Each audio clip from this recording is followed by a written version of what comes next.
Welcome to the deep dive. We know you need to get up to speed on complex stuff fast. So today we're tackling a set of really detailed documents about audit and compliance inside India's Employees Provident Fund organization. That's the EPFO. That's right. Our mission really is to pull out all the essential info from these manuals. Think of this as your audio guide, a replacement for wading through pages and pages. Exactly. We've got the audit manual, compliance manual, recovery manual, and one for their inspector cum facilitators. Yeah. It's about giving you a solid grasp of how this vital organization works internally, its rules, its procedures. Okay, so where should we start? Maybe the audit manual. Sounds good. Let's unpack that one first. So the audit manual, what's its core purpose? At its heart, it lays out how the EPFO handles audits. All kinds, really. The main aim is, making sure everything's accurate, efficient, and critically, that it follows the rules. It's about keeping the system sound. Integrity, right? Yeah, precisely. Yeah. And it details three main types of audit. You've got internal audit, that's like the EPFO checking its own work, Yeah. an independent look at their admin, financial, operational stuff. To catch errors, prevent fraud. Yeah, and boost efficiency too. Then there's external audits, statutory audits, and importantly, the CAG audits. The Controller and Auditor General? That's the one. They focus more on the financial statements, reliability, and finally there's concurrent audit. Concurrent, how's that different? It's more of an ongoing check. It monitors specific activities almost in real time. Interesting. So going back to internal audit, it sounds like it's more than just number crunching. What's their official mission? Oh, it's broad. Definitely beyond just the numbers. They make sure all the procedures for money coming in, going out, how it's tracked, that they're all being followed. They also check compliance with laws, regulations, the EPFO's own policies. It's all about protecting the organization's integrity. They look closely at liabilities, actively work to stop fraud, report findings up the chain, and suggest improvements. And what's the scope? What areas do they actually look into? Financial records, obviously, but also compliance audits are people following the rules. And increasingly important, IT audits, making sure the digital side is secure and reliable. Okay. And interestingly, the CAG actually has the power to decide the specific scope, how much leeway these internal audits have. Right. So how does an internal audit actually happen? What are the steps? It's generally a three-phase process, pretty clear-cut. First up is planning and preparing. Okay. This means figuring out exactly what the audit will look at, the goals, the standards they'll use, and making sure the audit team has, all the necessary paperwork ready. Good prep is crucial. What kind of paperwork are we talking about? Things like old inspection reports with issues still open, lists of objections that were settled but need checking, any records of, let's say, discrepancies found before. Gotcha. And the zonal or head office audit teams, they need to give the inspection team the basic background info to get started properly. Makes sense. What's phase 2? Phase 2 is performing the audit engagement. Kicks off with an entry conference. The meeting. Yeah, the audit team meets the head of the office being audited. They discuss the scope, how it'll all work. There's even a checklist in the manual for this meeting. Handy. Then, as the audit goes on, the internal audit parties, the IAPs, they issue these preliminary audit memos. Think of them as early flags for potential issues. Okay. If the office being audited gives a good answer, explains things satisfactorily, these memos might not even make it into the final report. And the final phase. That's reporting and follow-up. The IAPs write up draft audit reports. They detail what they found, any money involved, and say whether there's something for the head office or zonal audit committee to look at. Right. And this is important. Every single objection needs solid documentary evidence. You can't just say Rule X was broken. You need proof. Sure. Don't just tell. Exactly. Yeah. These draft reports are then discussed in an exit conference with the audited office. Get their feedback, any extra info they have. And then, who reviews these reports? This is where the zonal and head office audit committees come in. They both play key roles. Zonal audit committees can actually close out certain audit points. They call them paras, often procedural things, if the financial impact is up to 25 lakhs rupees. So they handle the smaller stuff. Kind of. It lets the head office focus on the bigger financial issues. The head office audit committees review the more critical findings and check what actions are being taken. And who coordinates all this? The audit division at the head office.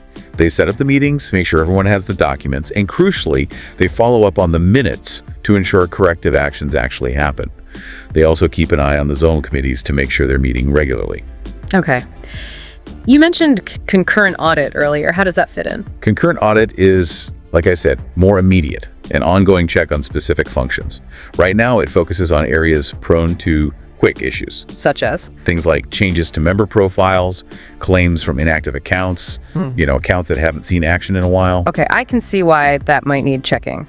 Yeah, also multiple payments going to the same bank account from different member IDs, or claims coming from places that are officially shut down. It's proactive then, catching things early. Exactly. It's a shift from just reacting after the fact. It means potential problems get spotted and hopefully fixed faster, which ultimately protects members' money better. How does it work on the ground? At the Zerna level, they have dedicated teams manually looking at these specific cases, searching for anything suspicious. Right. If they spot something, bang, an alert goes straight to the relevant regional office. And that office has only 3 days to respond. Quick turnaround. Very. The zonal office then reviews the response and reports up to their RPFCI audit. They also do a thorough check every 6 months on claims from closed establishments. What about those big external audits, the CAG ones? How does EPFO interact with them? The head office audit division is the main point person for CAG audits. They gather data from all EPFO offices on any pending CAG observations, compile it monthly. Central coordination. Yep. They also send out instructions to the field offices to make sure the CAG audit goes smoothly. The regional and field offices have their own prep work, things to do during the audit, and follow-up actions afterwards, like responding to inspection reports. And the final response to the CAG. The head office pulls all the responses together, submits them to the Ministry of Labor and Employment, which then tables them in Parliament. It's quite the process. This audit manual sounds incredibly detailed. Anything else significant it covers? Well, it lists the specific documents and tools the IAPs use. It hammers home again that observations need documentary proof and proper categorization. It also touches on data access, privacy rules. Important stuff. Definitely. And it even outlines how they select people for the audit teams looking for the right experience, qualifications. It's open to internal staff, but also people from other government departments. Okay, I think we have a really good handle on the audit manual now. Shall we switch gears to the compliance manual? Let's do it. The compliance manual is essentially the go-to resource for making sure everyone follows the Employees Provident Funds and Miscellaneous Provisions Act, the EPF and MP Act, 1952, and all its related schemes. Right. It defines who's covered and the procedures for, well, ensuring compliance. Exactly. So who has to comply? Is it everyone? By law, it's mandatory for any factory in an industry listed in Schedule 1 of the Act if it employs 20 or more people. Okay, specific industries first. Yes. And also other kinds of establishments with 20 or more employees if the central government specifically notifies them. But there's also a voluntary option. Ah, so smaller places can join. They can under Section 1.4. Right. Even if they have fewer than 20 employees.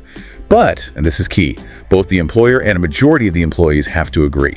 Makes sense. Mutual agreement. And it only applies from the date they agree or a later date they specify. You can't backdate voluntary coverage. Okay. The manual talks about Section 7A inquiries. What are those about? Section 7A is the core mechanism for sorting out disputes. Disputes about whether the act even applies to a place, or disputes about how much money dues are owed. So if an employer says, hey, this act doesn't apply to my business, then Section 7A kicks in. It empowers EPFO officers, CPFC, RPFCs, to hold a formal inquiry and make a ruling before deciding on any money owed. how does that inquiry work? It involves issuing summons for the employer to attend hearings, which can be virtual now too, and bring relevant documents. Think of 7A as the main tool to get employers correctly into the system. Sounds quite formal, almost like a court proceeding. It really is. The manual points out these inquiries are considered judicial proceedings under parts of the Indian Penal Code relating to false evidence. The serious stuff. Definitely. And it's crucial to remember, Section 7A is only for deciding applicability and determining dues. Things like not filing returns or not cooperating with inspectors, those are handled differently, often through prosecution. Okay, clear distinction. What's the usual process for a 7A inquiry? It usually starts with an inspection report suggesting non-compliance. That report goes up the chain, an electronic file is opened, a summons drafted, and an officer assigned, often randomly, via their e-proceedings portal. An online system. Yeah, helps track everything, keep it transparent. The summons has to be properly served. Then the hearings happen, often online now. Both sides present evidence, arguments. What if the employer just doesn't show up? If they fail to appear or provide documents after proper notice, the officer can go ahead and make a decision based on the evidence they do have. Ex parte, basically. Right. I saw something about guidelines on who handles which inquiry. based on size. Yes, exactly. To manage workload, there are administrative guidelines. Like Assistant Provident Fund Commissioners might handle cases up to 250 contributory UANs, universal account numbers. And bigger ones go higher up. Right. Regional Provident Fund Commissioners might take the larger establishments. It just helps spread the work efficiently. What if the employer disagrees with the 7A decision? Any recourse? They can ask for a review under Section 7B, but only if they haven't already appealed. It's similar to a review in civil court procedure. On what grounds? It's limited. Usually only if new important evidence pops up that genuinely couldn't have been presented before, or if there's a really obvious error in the original decision. So not a full rehearing? No.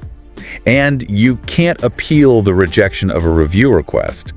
But if a review is done and a new order passed, you can appeal that new order. Think of 7B as a chance to fix a clear mistake, not a full appeal route. Okay. And then there's Section 7C. What's that for? 7C is about recalculating amounts that were missed the first time around, escaped assessment. Ah, like if they find out later more money was owed. Exactly. If the assessing officer realizes later that some amount for a period wasn't included originally, they can reopen the case and redetermine the dues. Even if it wasn't the employer's fault, it was missed initially. Does the employer get a say? Absolutely.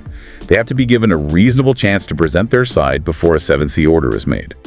Higher-ups can also direct the original officer to use these 7C powers, or even do the redetermination themselves. Moving on slightly, the manual discusses damages under Section 14B, penalties for being late. Precisely. Section 14B allows imposing financial penalties damages on employers who delay sending in their EPF contributions. It's a deterrent, really. How does that process start? It starts with a formal notice to the defaulting establishment. This notice details the outstanding amount and the potential damages. These are often auto-generated by EPFO's systems now. Can employers get these damages reduced or waived? Yes, sometimes. Para 32B of the EPS scheme and Para 8B of the EDLI scheme lay out conditions where the Central Board might consider reducing or waiving damages, especially for specific types of establishments listed in Section 14B itself. So there's a formal process for requesting that? Yes, proposals for waiver or reduction go through a review by the Recovery Division before a final decision. Okay. There's also a bit about figuring out who counts as an employee. Why is that definition so critical? Defining employee under Section 2 of the Act is absolutely fundamental. It determines who's eligible for EPF coverage in the first place. Right, it all hinges on that. Exactly. The manual points to Para 26B of the EPF scheme for the enrollment criteria. Often, disputes about who's an employee get sorted out during a Section 7A inquiry. As part of figuring out the dues. Yes, authorities might need to look past job titles to see the real nature of the work relationship. The manual also clarifies things like student trainees and apprentices, when they count as employees and when they don't. The compliance manual also lays out penal provisions. What kinds of actions can lead to penalties? There's a whole range covered in Sections 14, 14.1a, 14.1b, and others, plus the scheme clauses. It goes from making false statements to avoid payment, right up to actually failing to pay contributions or admin charges. So what are the penalties? Fines? Jail time? Both, potentially. Fines and imprisonment. And importantly, if a company commits an offense, the individuals in charge, directors, managers, secretaries, can be held personally liable if it happened due to their action or negligence. How are these penalties actually enforced? What's the process? Usually it involves issuing a show cause notice, getting official sanction from the RPFC to prosecute, and then filing a formal complaint in court. Do they prosecute every minor offense? The manual advises against that. It says prosecution should be routine for minor or easily fixed issues. There are also time limitation periods for filing complaints, which vary based on the potential jail term. Okay. And it discusses continuing offenses like if contributions are repeatedly late. Each day the payment is overdue can start a new limitation period. That's quite detailed. The manual even covers insolvency and bankruptcy cases, IBC. How does EPF compliance fit in there? This is really critical. The manual stresses that EPFO officials need to be proactive, assess dues, and start recovery before formal insolvency proceedings kick off under the IBC. There's a window of opportunity. Yes, between the insolvency application being filed and the actual start of the CRP, the corporate insolvency resolution process, in that window, getting the EPF dues assessed and recovery started is vital. Why is it so important? Because, and this is huge, Supreme Court and NCLAT rulings say EPF dues are not part of the liquidation estate. They have priority. Meaning they get paid out before many other debts? Essentially, yes. They're protected. So EPFO officers have to actively tell the insolvency resolution professional about the outstanding dues and assert this legal priority. It's a major protection for workers' savings. That's a significant point. What about places that just shut down permanently? How is compliance handled then? There are procedures. First step is often verifying the closure, maybe checking GST portal records.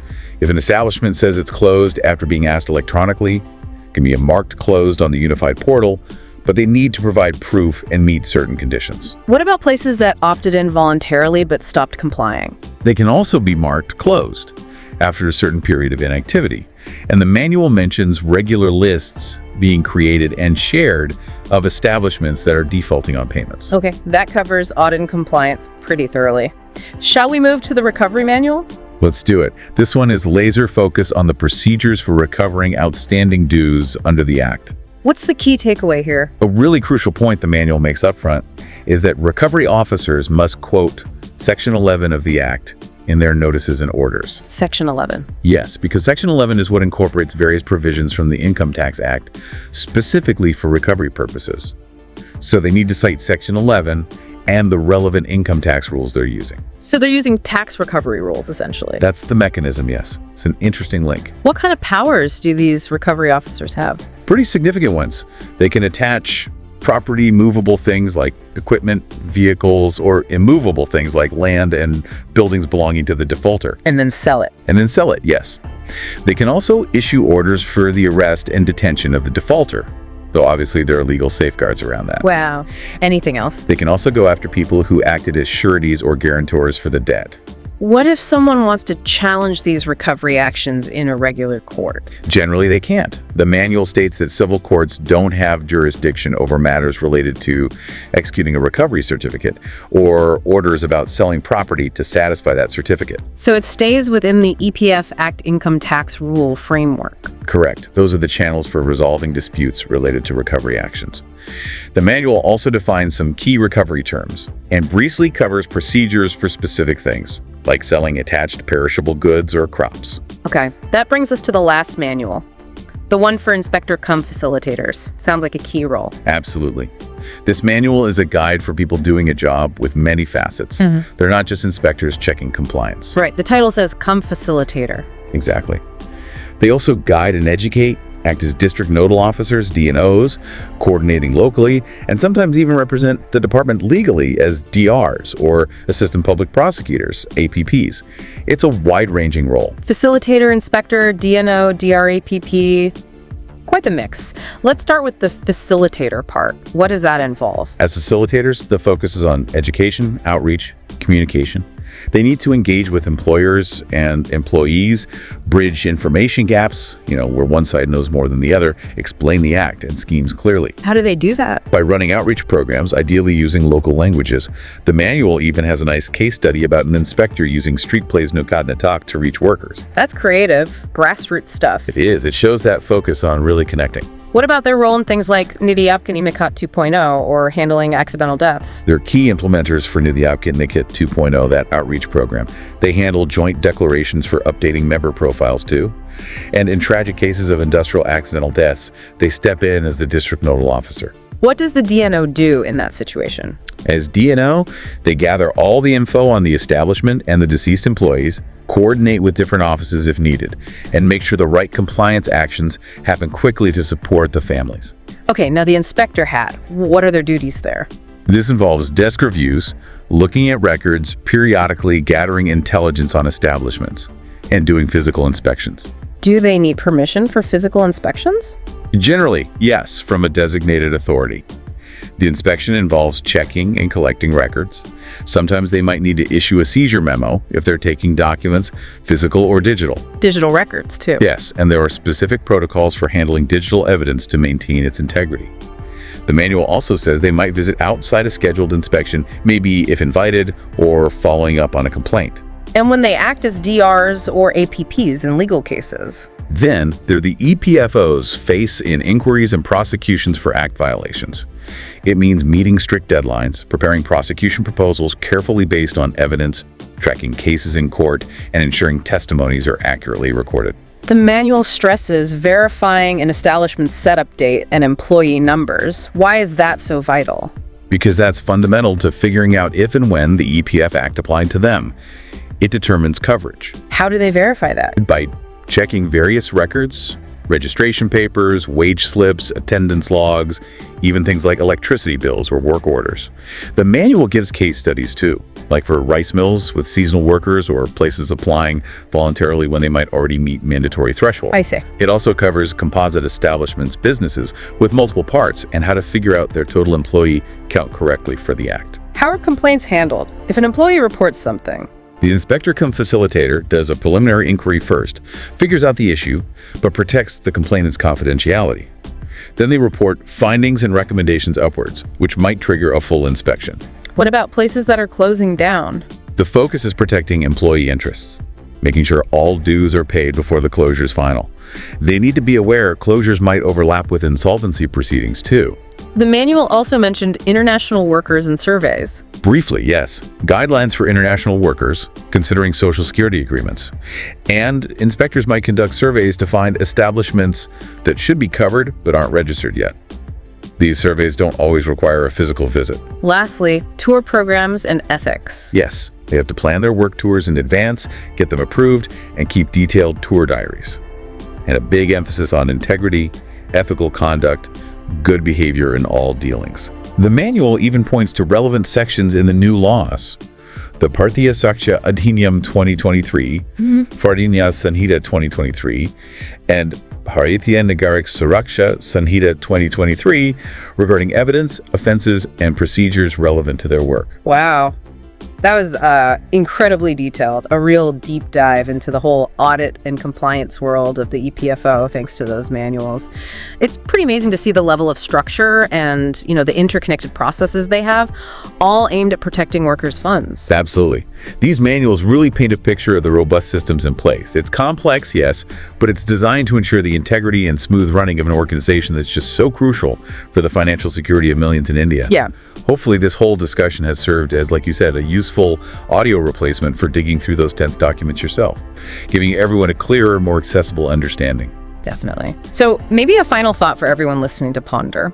Given just how massive the EPFO is and how important it is to so many people's lives, how does the effectiveness or maybe ineffectiveness of these intricate audit and compliance mechanisms we've discussed actually play out? How does it impact the real-world financial security and well-being of that huge workforce across India? That's a powerful question. It really makes you think about the connection between these internal processes and the bigger societal picture. Something to mull over. Thanks for joining us for this deep dive.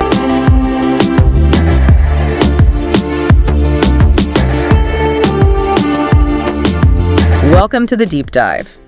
You've given us a really interesting set of documents today. We've got excerpts from the EPFO Audit Manual 2023 and also a summary covering timelines and key people involved. That's right. So think of this as your personalized audio briefing. Our mission here is to really pull out the most crucial bits from these materials, giving you a clear, efficient understanding of how the Employees Provident Fund Organization, the EPFO, handles accountability and governance through its, frankly, quite complex audit system. Absolutely. And the EPFO is huge, isn't it? I mean, it manages Social Security for so many people. Exactly. So given that scale and the sheer amount of money involved, having solid internal controls and a really rigorous audit process isn't just, a nice extra. It's fundamental. Yeah, fundamental for trust, efficiency, ethical operations. Precisely. Okay, let's sort of unpack the foundation here. The audit manual itself, right from the start, really hammers home how vital internal controls are for the EPFO. It does. It's talking about accountability, sticking to the law, operating ethically, efficiency, and maybe most importantly, safeguarding the actual funds. Yeah, and the manual really stresses that audit isn't just ticking a box. It's deeply connected to good governance principles. Right. It's about boosting public accountability and finding that balance, between delivering services and the massive fiduciary duties the EPFO has. So what are the sort of main goals then? What's audit trying to achieve within EPFO? The manual seems to list quite a few objectives. It does, yeah. Chapter 1 lays them out. First, financial accountability. Basically, making sure money is managed well, properly accounted for, protected from misuse. Makes sense. Second, compliance. Just ensuring the EPFO operates within all of the laws and regulations. Yes. Then there's operational efficiency. Our program's working. Our resources being used well. Audit looks into that. It's also big on risk management, identifying potential threats. And finally, transparency and public trust, making sure members feel confident their money's safe. Okay, that sets the stage. Now, the manual talks about different kinds of audits. Seems like quite a few layers. Oh, definitely. It's a really multi-layered approach. First off, you've got the statutory audit. This is done once a year by the Comptroller and Auditor General of India, the CAG. The CAG. Okay, The National Auditor. exactly. So that gives it significant weight, external credibility. And it's not just financials. It looks at propriety, systems, efficiency, performance, making sure they're following all the financial rules like the GFRs. GFR's General Financial Rules. That's the one, the big rule book for government finances. Got it. And then there's also a certification audit, also by the CAG, but different. Yes, exactly. The certification audit, sometimes called finance and attest audit, that one specifically looks at the financial statements. Like the balance sheet? Balance sheet, profit and loss, or income and expenditure accounts. The CAG verifies them, certifies they're accurate, and follow accounting standards. So statutory is the broad health check. Certification is the deep dive on the accounts. That's a good way to put it. Both CAG, but different focuses. Okay, then we move inside the EPFO itself. Internal audit parties, IAPs. Right, the IAPs conduct the internal audits. These are independent checks, but done by EPFO's own teams, looking at admin, finance, operations. So internal oversight. Precisely. Checking for accuracy, efficiency, compliance from within. Usually annual, but they can do special audits if something specific pops up. The manual also mentions e-audit, concurrent audit. That sounds continuous. E-audit is essentially a real-time check of financial transactions. Accuracy, compliance, but happening as things process. So trying to catch issues earlier, proactive rather than reactive. Exactly. That's the key idea there. And obviously, in this day and age, IT audit must be critical. Absolutely vital. IT audit looks at the computer systems. Are assets safe? Is data reliable? Do the systems support EPFO's goals efficiently? All that tech infrastructure. Okay. And one more, pre-audit or PIC. PIC's the pre-audit cell. They scrutinize vouchers, payment files, before the payment is made. A gatekeeper function almost. Sort of, yeah. A preventative check before the money goes out the door. Okay, so this layered system, statutory, certification, internal, e-audit, IT, pre-audit. Wow. Who are the actual people and groups making this all work? Well, quite a few key players. We mentioned the CAG for the external audit. Right. Then internally, you have the internal audit parties, the IAPs, working at different levels. A typical team might have a deputy or assistant director leading with assistant audit officers and auditors. And how's it managed from the top within EPFO? At the head office, there's an audit division that's headed by an ACC, an additional central commissioner, audit. They oversee the whole internal audit show, coordinate with zones, develop policies. Zones. So there's a structure below head office. Yes. Zonal offices have an RPFCI audit that's a regional provident fund commissioner. They're responsible for things like preparing the audit calendars for their zone, issuing planning memos for specific audits, reviewing the draft reports from the IAPs, and running the zonal audit committees. Okay, so responsibility flows down. What about the office actually being audited? What's their role? The head of that office, say a regional office, they're the ones who have to provide all the records and documents the auditors ask for. And crucially, they need to respond to the findings. You mentioned audit committees just now. Zonal and head office. What do they do? Right, there are several. Head Office Committee A tackles the big stuff, systemic issues, policy problems, or findings with significant money involved. Over 1 crore rupees. 1 crore. Okay, serious issues. Definitely. Then there's Head Office Committee B for other types of findings. At the zonal level, the Zonal Audit Committee looks at findings usually related to procedures, maybe with a lower financial impact. The manual mentions up to 25 lakhs. And they decide if an audit point can be closed. Essentially, yes. They review the finding, the offices reply, and decide based on the rules and financial limits whether the issue is resolved or needs more action. They're a key part of the follow-up. And the pre-audit cell, the PIAC we talked about, who's typically in that? Usually involves an assistant provident fund commissioner or an RPFC2, along with a dealing assistant. And for concurrent audit, you have teams at head office and zonal offices with specific people like APFCSR, PFCIIs, and dealing assistants involved at the regional office level too. Right, let's maybe get into the weeds a bit on the internal audit itself. How does one actually happen? What's the process? Okay, Chapter 3 maps it out pretty well. It starts with planning and preparing. Planning. So deciding who gets audited when. Exactly. There's an annual audit plan. This is risk-based, includes performance audits too. Then the zonal offices create their detailed audit calendar, usually by January. For each specific audit, they issue an audit planning memo. And the audit team, the IAP, they prepare too. Yes, they create a tour program and figure out exactly which documents they'll need from the office being audited. Okay, planning done, team arrives, what next? That's the performing the audit phase. It typically kicks off with an entry conference. A meeting. Yeah, the IAP meets the head of the office, discusses the scope, the objectives, what they'll be looking at. Then, as they work, they issue audit slips. Audit slips, like initial findings. Sort of preliminary observations, yeah. Yeah. We noticed X. Can you explain? The office replies. If the reply isn't good enough, that point might end up in the draft report. And they keep track of all this. Oh, yes. They maintain a detailed working file. Everything they do, find, discuss, gets documented there. There might even be a mid-entry conference if big issues come up during the audit. And then they formalize their findings. Right. They develop the final audit observations using what the manual calls the 5 C's framework. 5 C's. Okay, what are those? It stands for condition, what is the problem? Criteria, what should it be? Cause, why did it happen? Consequence, what's the impact? And finally, corrective action or recommendation, what needs to be done. Huh. That sounds really structured. Condition, criteria, cause, consequence, corrective action. It is.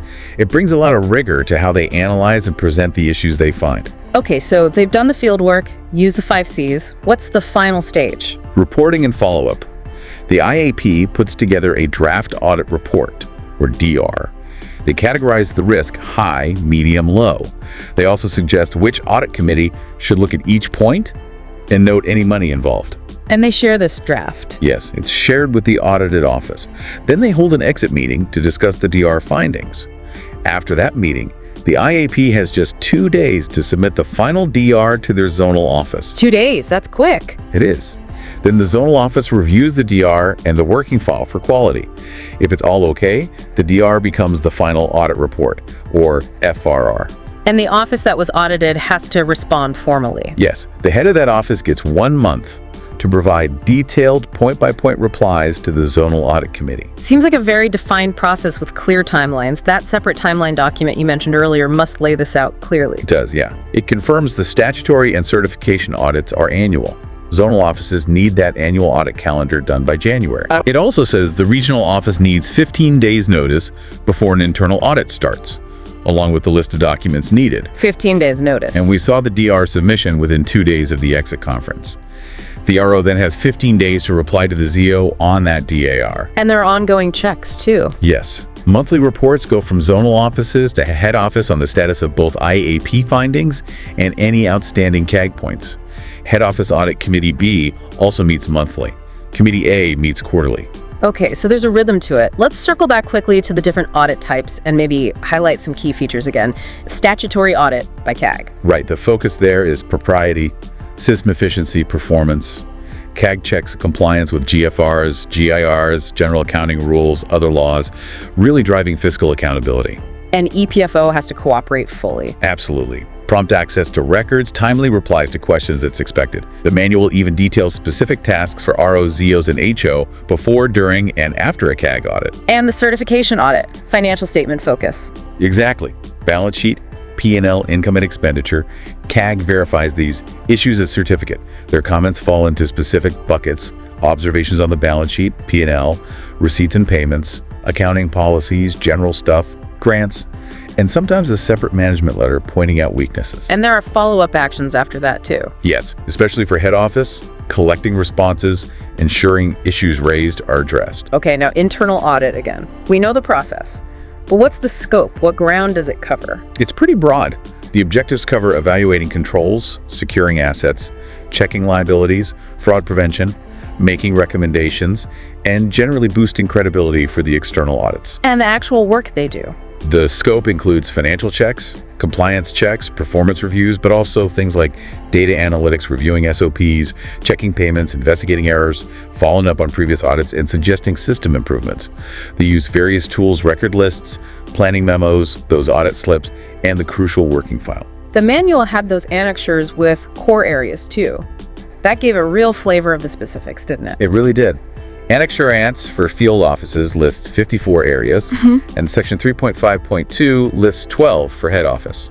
Some are quite intriguing. Like what? Give us an example. Well, for field offices, things like checking for multiple payments to a single bank account. That could flag duplicates or fraud. Yeah, definitely. Also, checking amounts in so-called dummy accounts, auditing the COVID-19 advances, looking closely at high-value claims, TDS deductions, checking EDLI insurance exemptions. It's quite detailed. And for head office. Core areas there include auditing how funds are invested, the main EPFO budget, the overall balance sheet, government contributions, HR issues, even checking office cleanliness under Swashvadotlapien. Wow, okay. That shows the breadth. Right. What about e-audit, the concurrent one? What kinds of things are they monitoring in real time? Remember, the goal is real-time accuracy in compliance checks. It uses specific tools like a concurrent audit portal. Functionalities they monitor include changes to member profiles, claims coming from inactive accounts, again, multiple payments to the same bank account. Seems like a recurring theme, that one. It does. Also, claims from establishments that have closed down, high-value cases, issues with EDLI exemptions, pension order revisions, physical claims processing, even claims involving zero balance accounts. It's a long list aimed at catching anomalies quickly. And clear roles for HO, ZO, RO in managing this. Yes, very defined workflow and responsibilities at each level. Okay. And IT audit, the focus areas. It covers IT governance, information security, huge these days, infrastructure, data management, the application systems themselves, physical IT facilities, even the people involved. And it's looking at specific qualities of the data and systems? Yeah, things like effectiveness, efficiency, confidentiality, integrity, availability, compliance, reliability. Basically, does the IT support the mission well, securely, and legally? Got it.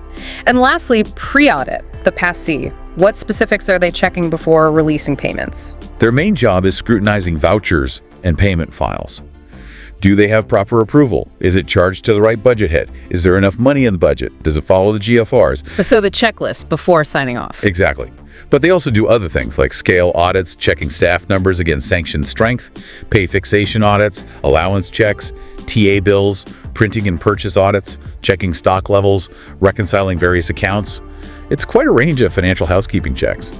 Okay, so with all these audits, people, committees, how is the whole thing governed? How does the audit division manage it all? Chapter 8 covers that governance structure. The audit division at head office is the nerve center for internal audit. IAPs and the audit committees are the key operational and oversight bodies. And responsibilities are laid out clearly. Very clearly. For IAPs, ROs, ZOs, HOOs, what each needs to do before the audit preparatory, during engagement, and after post-audit. Like ZOs approving the audit calendar or HO revising those core audit areas we discussed. And it covers the structure too. Yes, the jurisdictional framework, the reporting lines, Annexure X details that. There are specific guidelines for the audit teams in Annexure X level. It also talks about data access, privacy, how auditors are selected, the total number of sanctioned posts for IAPs across different levels, DD, AD, AO auditor.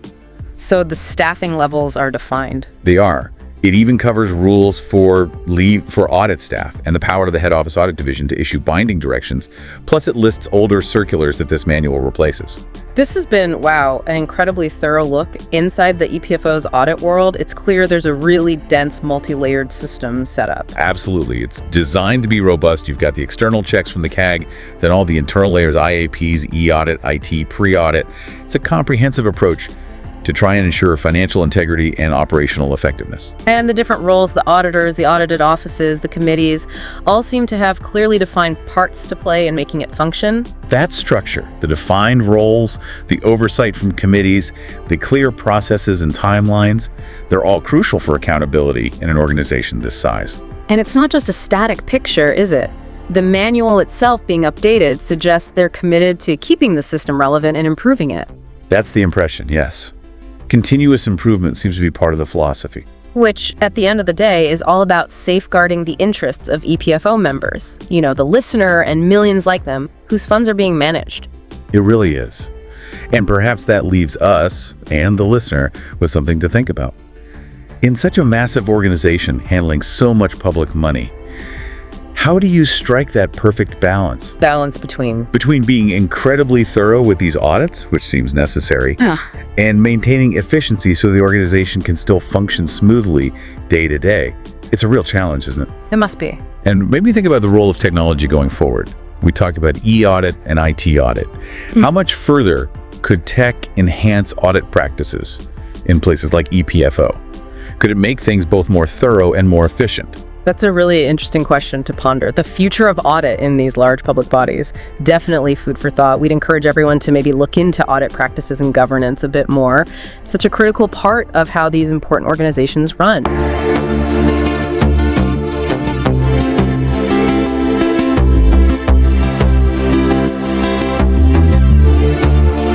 Welcome to the Deep Dive. Today, we're embarking on a really detailed exploration of a crucial document, the EPFO Compliance Manual. This one's dated February 5th, 2024.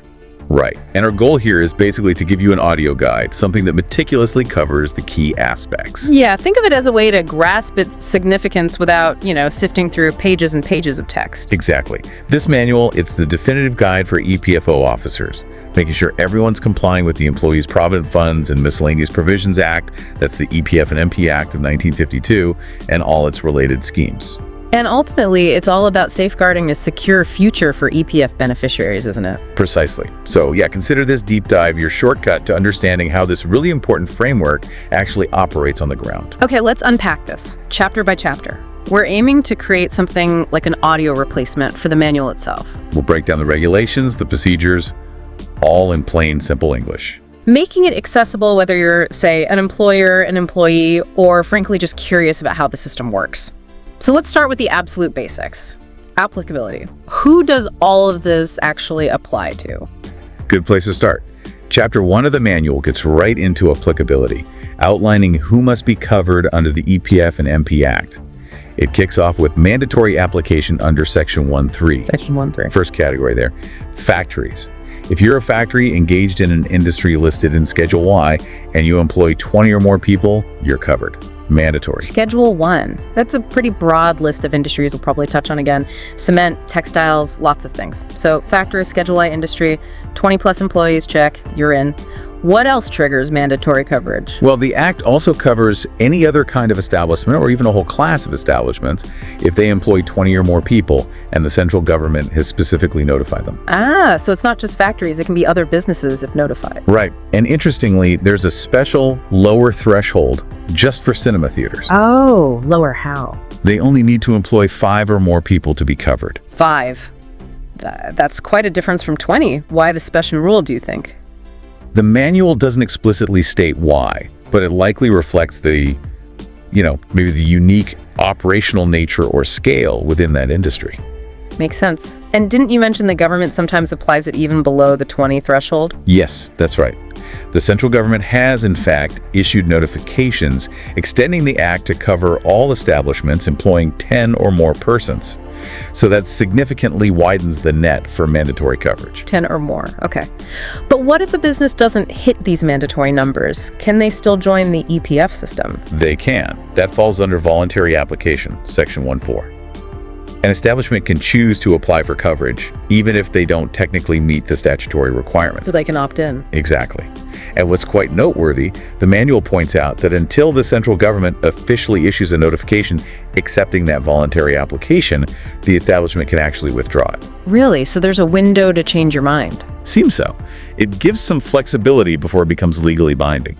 That's interesting. What about companies whose employee count goes up and down? Say they get covered because they hit 20, but then drop back to 18 later. Good question. Section 1.5 deals with that. It clarifies that once an establishment is covered, that coverage continues, even if the number of employees later falls below that initial threshold, whether it was 20 or 5 for cinemas. Okay. So once you're in, you generally stay in. It's not constantly reevaluated based on headcount dipping temporarily. Pretty much. It prevents establishments from moving in and out of coverage based on short-term fluctuations. Stability, I suppose. Okay, makes sense.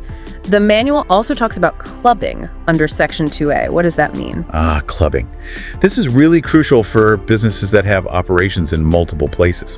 Section 2A states that all branches and departments of the same establishment are treated as a single unit when you're counting the total number of employees. Regardless of where they are, different cities even. Doesn't matter. Same city, different states, they're all clubbed together. together. Yeah. The idea is to stop companies from, say, artificially splitting their workforce into smaller units just to avoid hitting that EPF coverage threshold. Got it.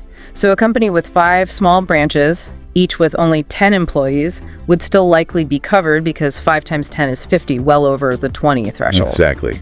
And there's another way clubbing can happen. An establishment might also get covered if it has a common provident fund arrangement with another establishment that is already coverable under the Act. A common provident fund. Yeah, but this scenario requires a specific notification from the central government under Section 3.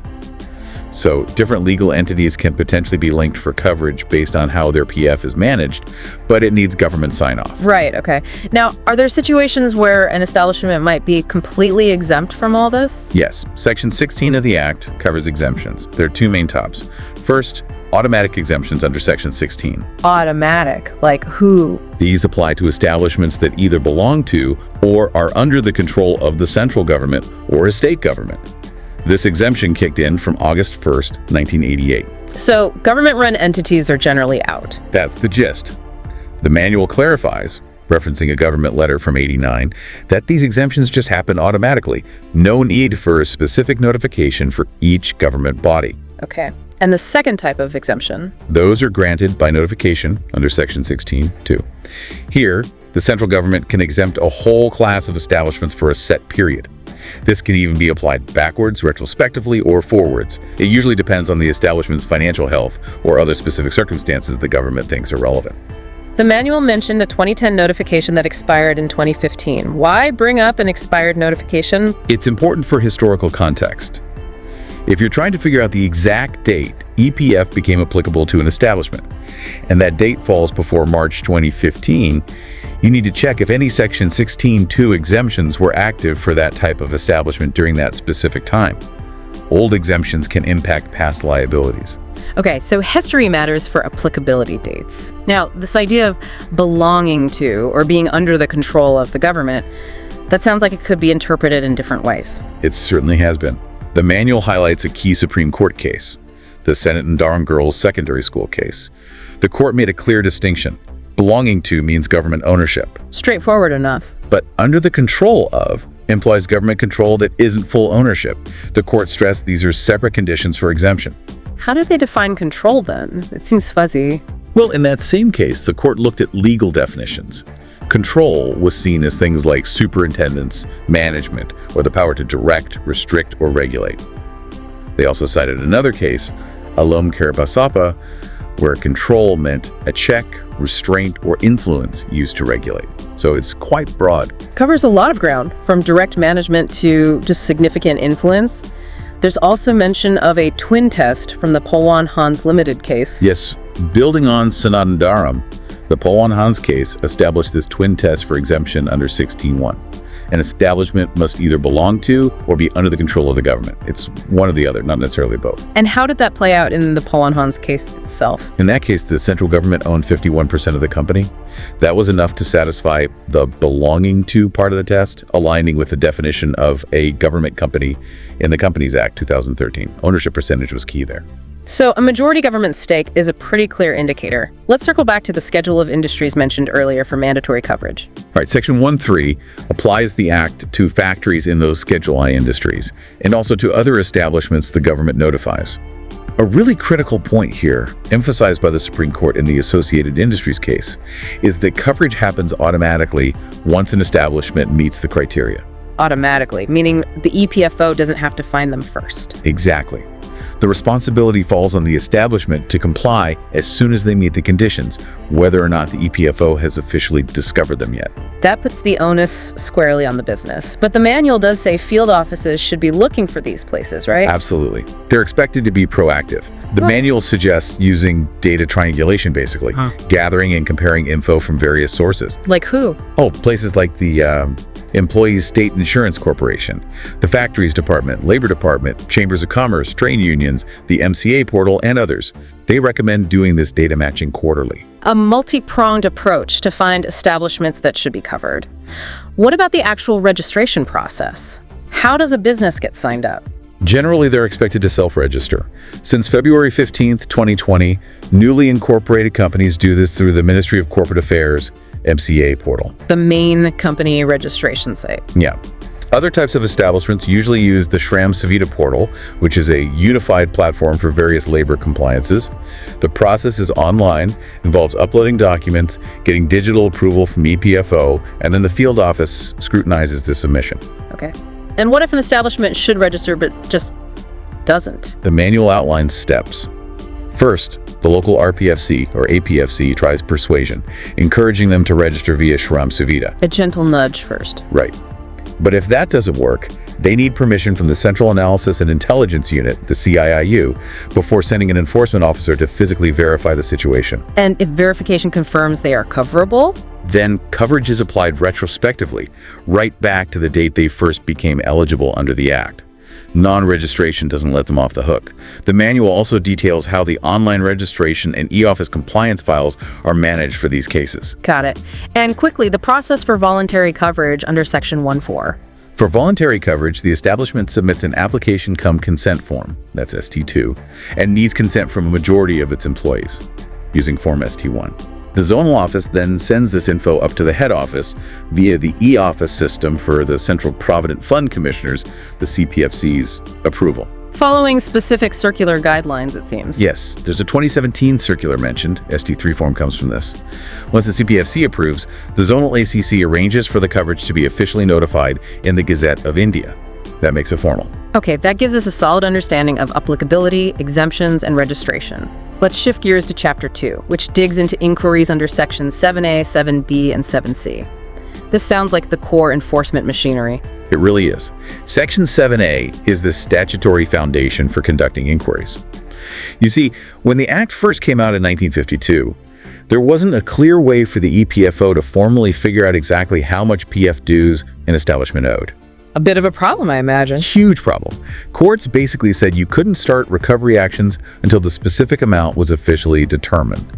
So Section 7A was brought in by an amendment in 1963 specifically to create that mechanism.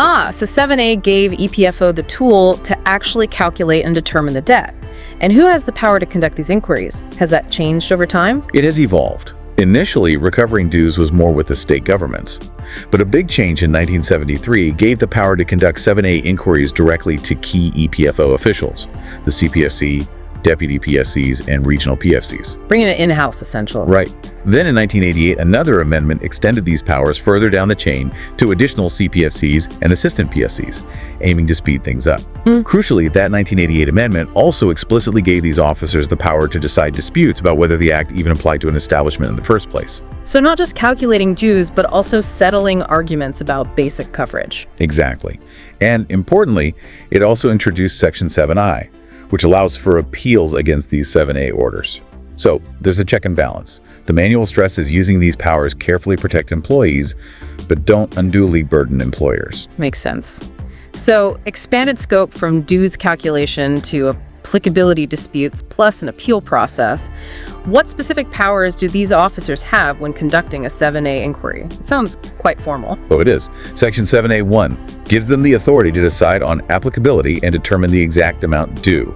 And to do this, they're given many powers of a civil court, like those outlined in the Code of Civil Procedure, 1908. Like summoning people. Yes, summoning and enforcing attendance, compelling discovery and production of documents, receiving evidence via affidavits, issuing commissions to examine witnesses.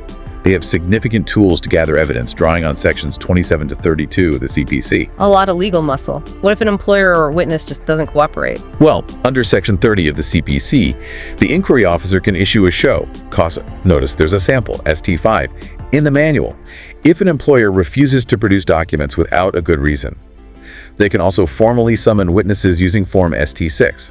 Can they issue arrest warrants? They can, technically, using Form ST7, but the manual strongly cautions against using arrest warrants freely.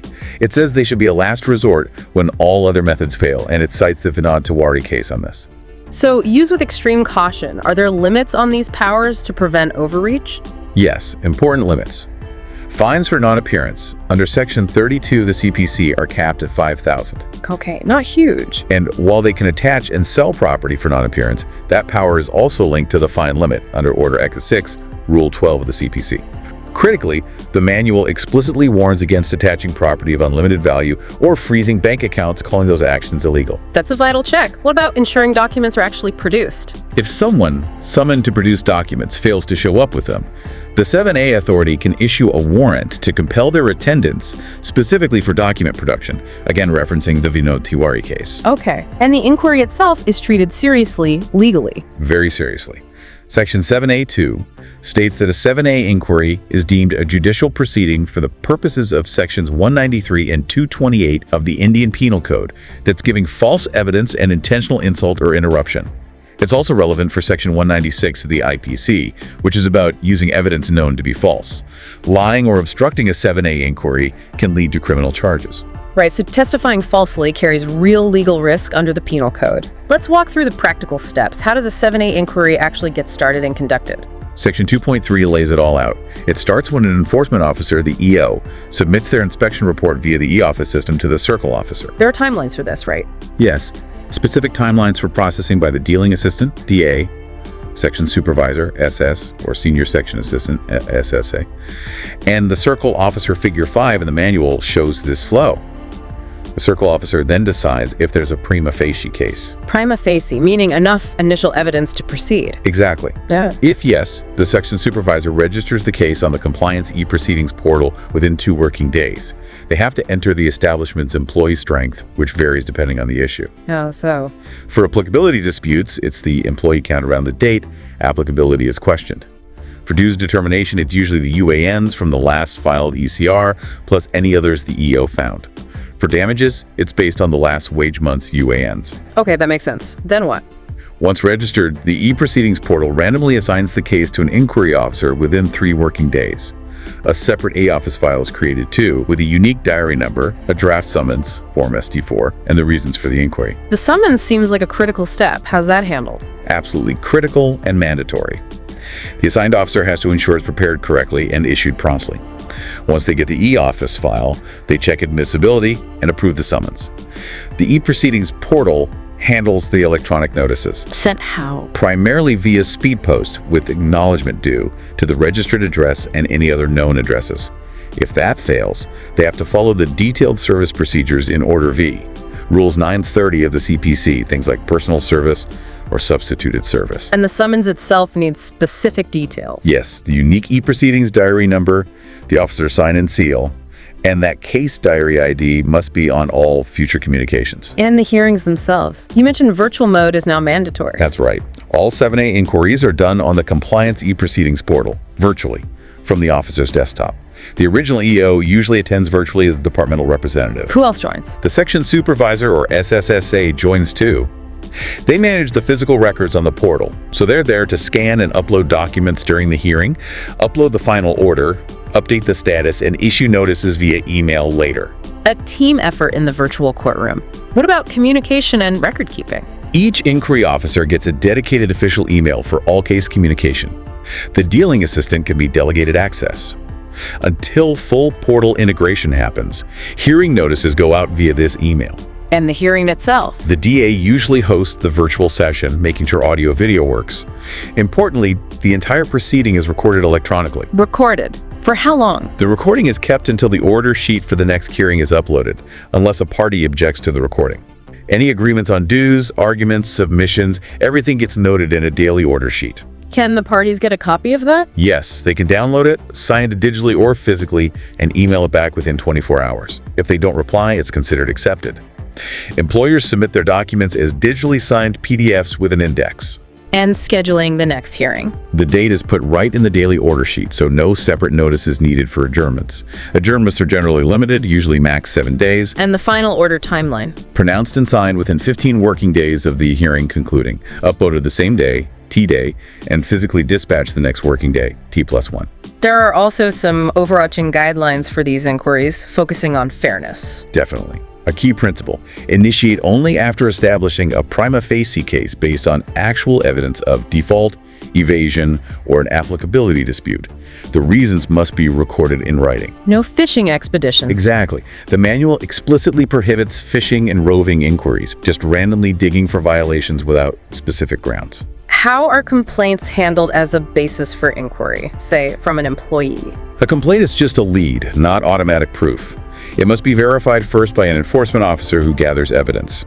Only if the verification backs up the complaint should a 7A inquiry start. Starting one based just on an unverified complaint is considered unsound. Due diligence is key. What about the time frame of the alleged default? The officer needs to record the link, the proximate nexus between the evidence and the specific default period being investigated. They should launch inquiries covering excessively long periods if there's no recent evidence of default within that time. And the employer needs to know what they're facing. Yes, the reasons for starting the inquiry and copies of all documents the EPFO is relying on must be provided with the 7A summons, and every summons gets that computer-generated diary number from the portal for tracking. You mentioned case allocation is random, but based on establishment size. Can you elaborate? Right, the e-proceedings portal assigns cases randomly, but the pool of officers it chooses from depends on the establishment's member strength, number of contributing UANs, in the month just before the default period started. So bigger companies go to more senior officers. Generally, yes.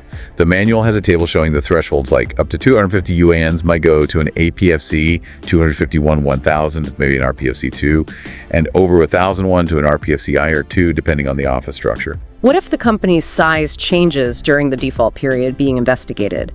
Does the case get reassigned? No. Once it's assigned based on the initial strength, it stays with that officer, even if the numbers fluctuate later. This provides continuity. Unless there's a staff shortage. Right. If there's a severe shortage of officers at a certain level, the RPFC in charge can propose a temporary deviation, but that needs higher approval. Okay. Now, ex parte orders under 7A, 3A. When can those be issued? Ex parte means decided without one party present. This can happen if the employer fails to attend the hearing or produce required documents, despite being properly served with a notice or summons. The properly served part seems crucial. Absolutely. The manual stresses confirming due service before invoking 7A, 3A to avoid legal challenges. And even if an ex parte order is justified, it must still be reasoned, fair, and based on the available evidence. Officers are warned against undue haste and must show a reasonable opportunity was initially given. So it's not a shortcut. You try to get them there first. Right. 7A3A should only be used after trying the powers under 7A2, compelling attendance, document production to show every effort was made to let them defend themselves. What if an employer does have an ex parte order passed against them? Any recourse? Yes, Section 7A4. They can apply to the authority who passed the order to set it aside. But they must do this within 3 months of the order being communicated to them. Then they need a good reason. They have to show sufficient cause for why they didn't appear or produce documents earlier. If the authority is convinced, the order can be set aside and the inquiry resumes. Let's talk about review under Section 7B. This looks like a way to revisit a 7A order under specific circumstances. That's right. If you get a 7A1 order and you haven't filed an appeal under 7I, you can apply for a review under 7B. But there's a catch. Oh. The authority who passed the original order needs to get the views of the next higher authority in the hierarchy before even considering the review application. The hierarchy is specified in the manual. It adds a layer of oversight. Okay. And what's the scope of this review? Can you just re-argue everything? Definitely not.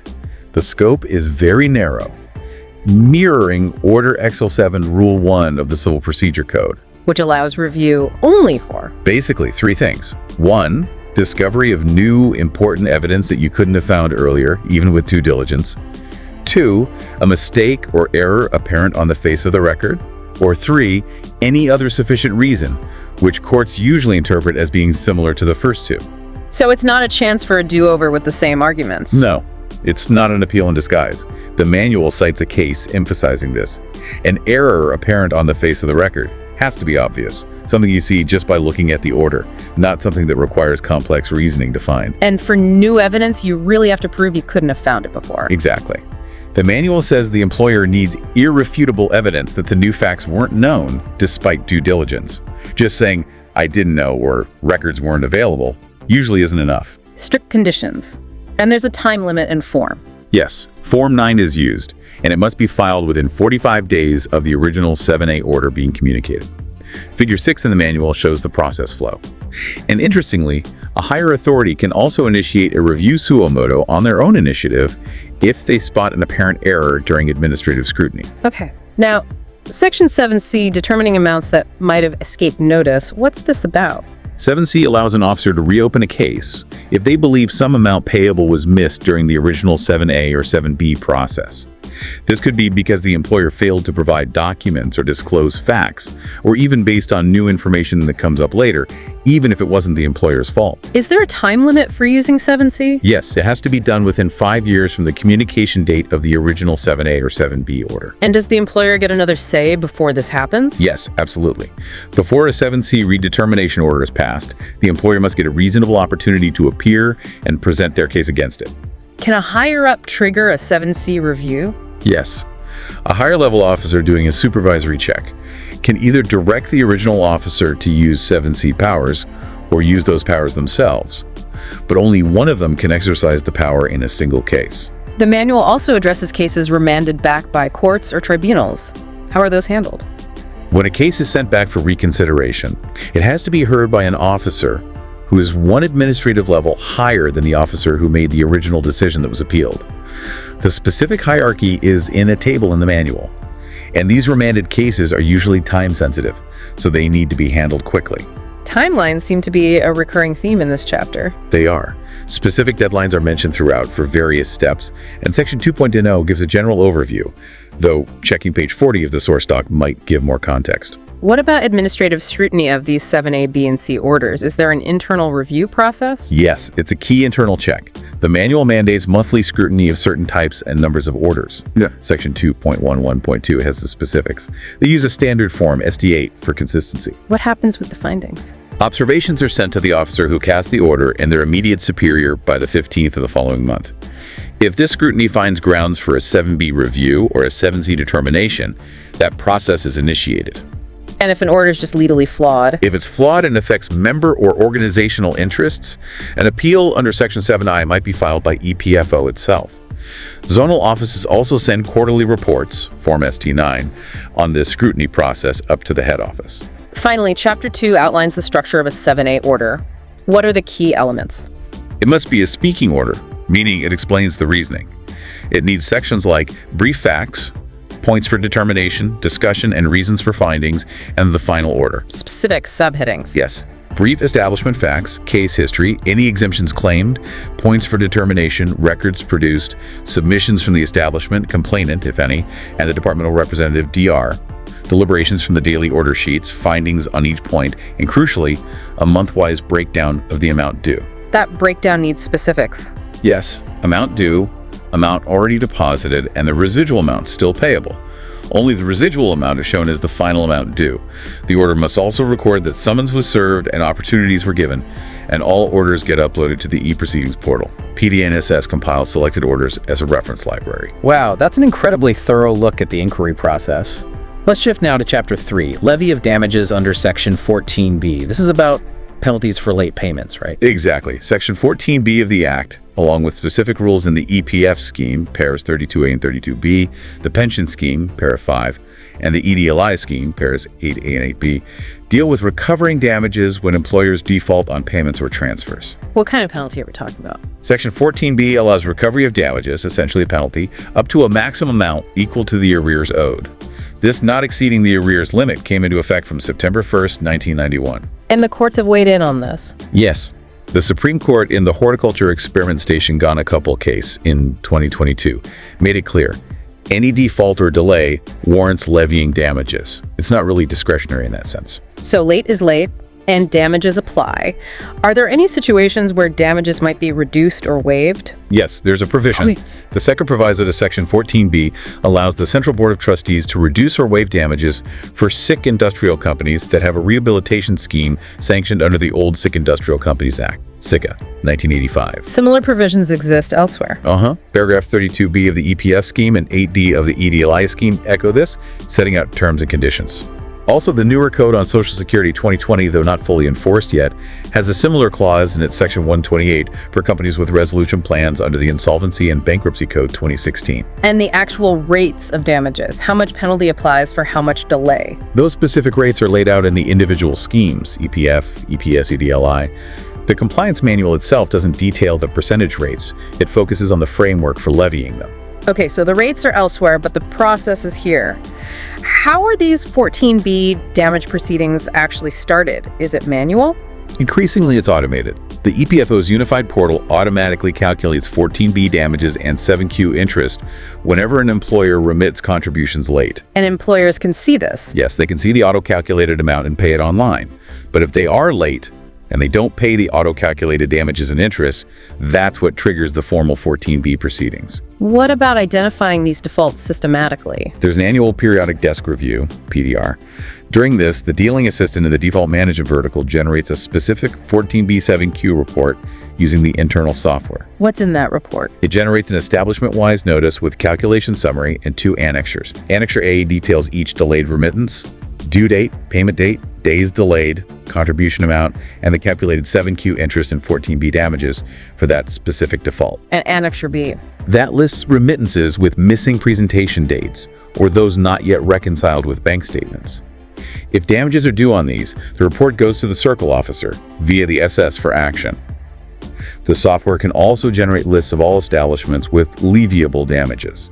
Does the software track payments made against these auto-calculated damages? Not directly in that specific report generator, it seems. They rely on separate MIS reports for that, which do track payments made on the unified portal against auto-calculated amounts. So notices straight from the software might need manual checking against the MIS data. What about dues collected outside the normal online system? The manual says damaged interest should still be levied if dues were collected differently, not via ECR, but have corresponding VDR entries made. These need manual intervention to generate the notice after reconciliation. The manual admits there's a backlog of dues needing reconciliation and damage levy in these scenarios. And ensuring the period covered by the damage notice is correct. Crucial point. Damages should cover the entire past default period without gaps or overlapping with previously levied periods. A new notice should always start from the day after the last date covered by any previous notice, unless, say, damages need to be calculated for a specific period requested by a legal authority like during insolvency. And each 14B proceeding gets its own file. Yes, a separate e-office proceedings file linked to the main compliance file initially, then merged once the 14B case is closed. How are the actual 14B proceedings run? Similar to 7A? Very similar. Mandatorily on the e-proceedings portal, virtual mode, the DA gets approval from the circle officer via SSSSA to issue the notice. Then the DA files the case online, selecting 14B7Q type, entering ID, details auto-populate, amount, period, employee strength, and uploads the notice PDF. Virtual hearing notice via email again? Yes, via the dedicated email. DA hosts the virtual court. Consent arguments recorded in the daily order sheet, same timeline for the final order, pronounced signed within 15 working days of hearing end, uploaded same day, T, physical dispatch next day, T+1. Jurisdiction rules the same as 7A too? Yes, based on subscriber strength just before the default started, using the same table. Remanded cases also go to an officer one level higher. Member strength is counted the same way as described for 7A. Okay. Now, this knocking off of auto-calculated damages, can you explain that system again? Sometimes employers pay differently, right? Exactly. The system auto-calculates 14B7Q on late payments. Employers can pay this online, but sometimes they pay using a miscellaneous challen instead. This leaves the auto-calculated entry showing as unpaid in the system. So the system needs to match the payment to the liability. Right. The FO interface has a tool, 14B7Q, knockoff ECR, 7Q, 14B, knockoff missed challen. The dealing assistant logs in, enters the establishment ID, sees the pending auto-calculated challens. They select one, click adjust damages, see the available miscellaneous challens, and use knockoff challen to link them. What if the challen amount doesn't match exactly? If the miscellaneous challen is less, the system shows the balance. The DA can select more challens until the knockoff amount equals the original auto-calculated amount. Once submitted by the DA, the section supervisor logs into their interface, approve ECR7Q14B knockoff, to review and approve the adjustment. And they can track the status. Yes, both DA and SS can see pending, approved, and rejected knockoff lists. It's crucial for cleaning up records when payment happened offline. What about damages for exempted establishments? Does 14B apply to them? Yes, Section 14B applies equally to exempted and unexempted establishments. However, the auto-calculation feature isn't available for exempted ones. So it's manual for them. Right. Calculation and notice generation for delays in EPF remittance by exempted establishments have to be done manually.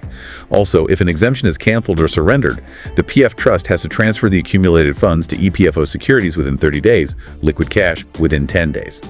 Delay beyond that also attracts 14B damages. Finally, Chapter 3 mentions waiver of damages again, referring to the SICA provision. Yes, revisiting the second proviso of 14B and paras 32B, EPF 8B, EDLI.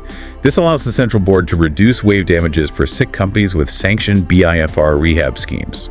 How does an establishment apply for this? They need to submit a formal proposal through the Zonal ACC to the Head Office Recovery Division.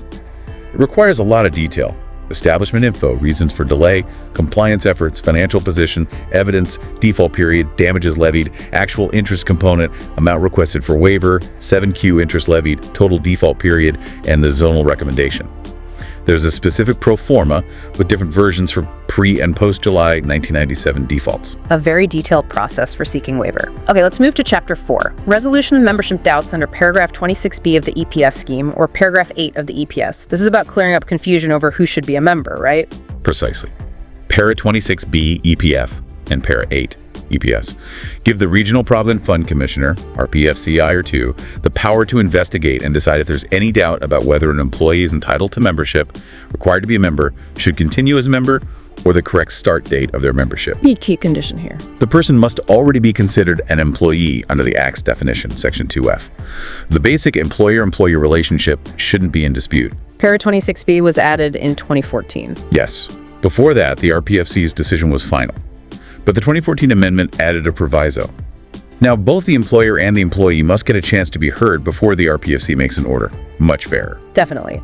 The manual mentions some history involving a qualifying service period before 1990. Yeah, before Jan 1st, 1990, you usually needed a certain period of service initially, 3 months continuous or 60 days actual work in 3 months to join the EPF. This caused disputes over things like continuous service definition, half-day work, etc. Leading to more Para 26B type cases back then. Presumably. But a government notification effective Jan 1st, 1990, scrapped that qualifying period entirely. So post-1990, these specific types of disputes under 26B became much rarer. The manual also mentions discontinuing an old practice related to pension dates. Right, apparently there was a practice of allowing old pension scheme membership from the date a discrepancy was found, but EPF only from the actual eligibility date. A 2011 circular clarified that 26B proceedings aren't summary judgments and require proper inquiry, putting an end to that differentiated dating. So what kind of situations still trigger a need for a Para 26B or Para 8 proceeding today? Several possibilities. An employee might complain, maybe they were called an apprentice but weren't engaged under the Apprentices Act, or treated as excluded when they think they should be covered. They might allege non-enrollment. Okay, employee complaints. What else? An inspector might spot potential non-enrollment during an inspection under Section 13(1), or the employer themselves could raise a dispute about an employee's membership status. When the RPFC looks into these, what are the key things they consider? The absolute core is the definition of employee under Section 2F of the Act. That's paramount. The manual also briefly mentions court judgments defining wages for contribution purposes, though it doesn't cite them here. Any specific problem areas highlighted? Yes, student trainees. There have been cases where employers allegedly try to disguise regular employees as trainees to dodge EPF contributions. So how do they tell a real trainee from a disguised employee? The manual lists indicative tests. Is it through a recognized institute course? Is on-the-job training integral and time-bound? Is the industry relevant? Does the number of trainees exceed a certain percentage? Is the work solely for training, not displacing regular workers? What's the stipend policy? Is attendance linked to training? Are institute records kept? Is there periodic assessment? These help gauge the genuineness. A comprehensive checklist. What's the outcome of a 26B or 8 proceeding? After hearing both sides, the RPFC issues a speaking order, deciding the matter, confirming membership status and/or the correct commencement date. This order is communicated to both the employer and the employee. And what if the order says an employee is eligible, but the employer still doesn't enroll them? Then action under Section 7A is initiated. The 26B8 order establishes eligibility, and if the employer doesn't comply, 7A is used to determine and recover the dues owed for that employee from their eligibility date. So 26B settles the who, and 7A enforces the how much. The chapter ends with a comparison table between 7A and 26B8. key differences. Main points. 7A is in the Act, primary law, deals with establishment applicability and determines dues, has quasi-judicial CPC powers, is initiated by investigation info, results in dues applicability determination, and has a specific appeal route, 7I. And 26B8. It's in the schemes, subordinate law, resolves individual membership, doubt states, isn't explicitly quasi-judicial in the same way, triggered by complaints, inspections, employer disputes, results in a decision on membership status state, and has no direct appeal within the Act scheme itself. Challenges would likely need a writ petition. Clear distinction. Okay, moving to Chapter 5, penal provisions. This is where non-compliance leads to consequences beyond just paying dues. Exactly. This chapter lists the offenses and penalties under the Act and schemes. The key sections in the Act are 14.1, 14.1a, 14.1b, 14.2a, 14a, and 14AA, plus rules in the schemes like Par 76, EPF, 42 EPS, and 29 ADLI. What kind of penalties? Fines? Jail time? Can be either or both. Offenses include things like making false statements, defaulting on contributions or charges, not complying with specific sections like 6C or 17.3a, or violating scheme provisions. And Section 14AA brings enhanced punishment for repeat offenders. Section 14AB also makes contribution default a cognizable offense, meaning police can arrest without a warrant. Serious stuff. How does the EPFO actually launch a prosecution? It starts with a formal complaint filed in court by an authorized EPFO officer, usually an inspector appointed under Section 13.1. But crucially, they need prior sanction from the Regional Provident Fund Commissioner, RPFC. Only the RPFC can give sanction. Yes, that power was delegated to them back in 1973. No one below RPFC level can sanction a prosecution. Usually this happens after a 7A inquiry determines the dues and the employer hasn't complied. But for things like non-submission of returns, it can happen sooner after a show cause notice. What about identifying who to prosecute? That's where Form 5A, the return of ownership filed under Para 36A, is vital. It helps identify the responsible individuals. Once sanction is given, a written complaint, using a standard pro forma, is filed. Are the inspectors who filed the complaint also the prosecutors? Often, yes. They are notified as assistant public prosecutors under the CRPC for EPF cases in magistrate courts. Their jurisdiction is also formally notified. What if the employer pays up after sanction is given? Can the prosecution be stopped? Generally, no. Once sanction is accorded, it's not usually returned or withdrawn, even if the default is later rectified. For habitual defaulters under 14AA, the complaint should ask for maximum punishment and include a copy of the previous conviction. The manual warns about misjoinder of charges. What's that? It's a legal technicality. Under the Code of Criminal Procedure, sections 218 and 219, you generally shouldn't lump too many distinct offenses into one complaint. Doing so risks the whole complaint being dismissed. So how does that apply to EPF? Non-payment of PF pension insurance contribution for each month is a separate offense. Same for non-payment of admin charges. Non-submission of returns is another distinct offense.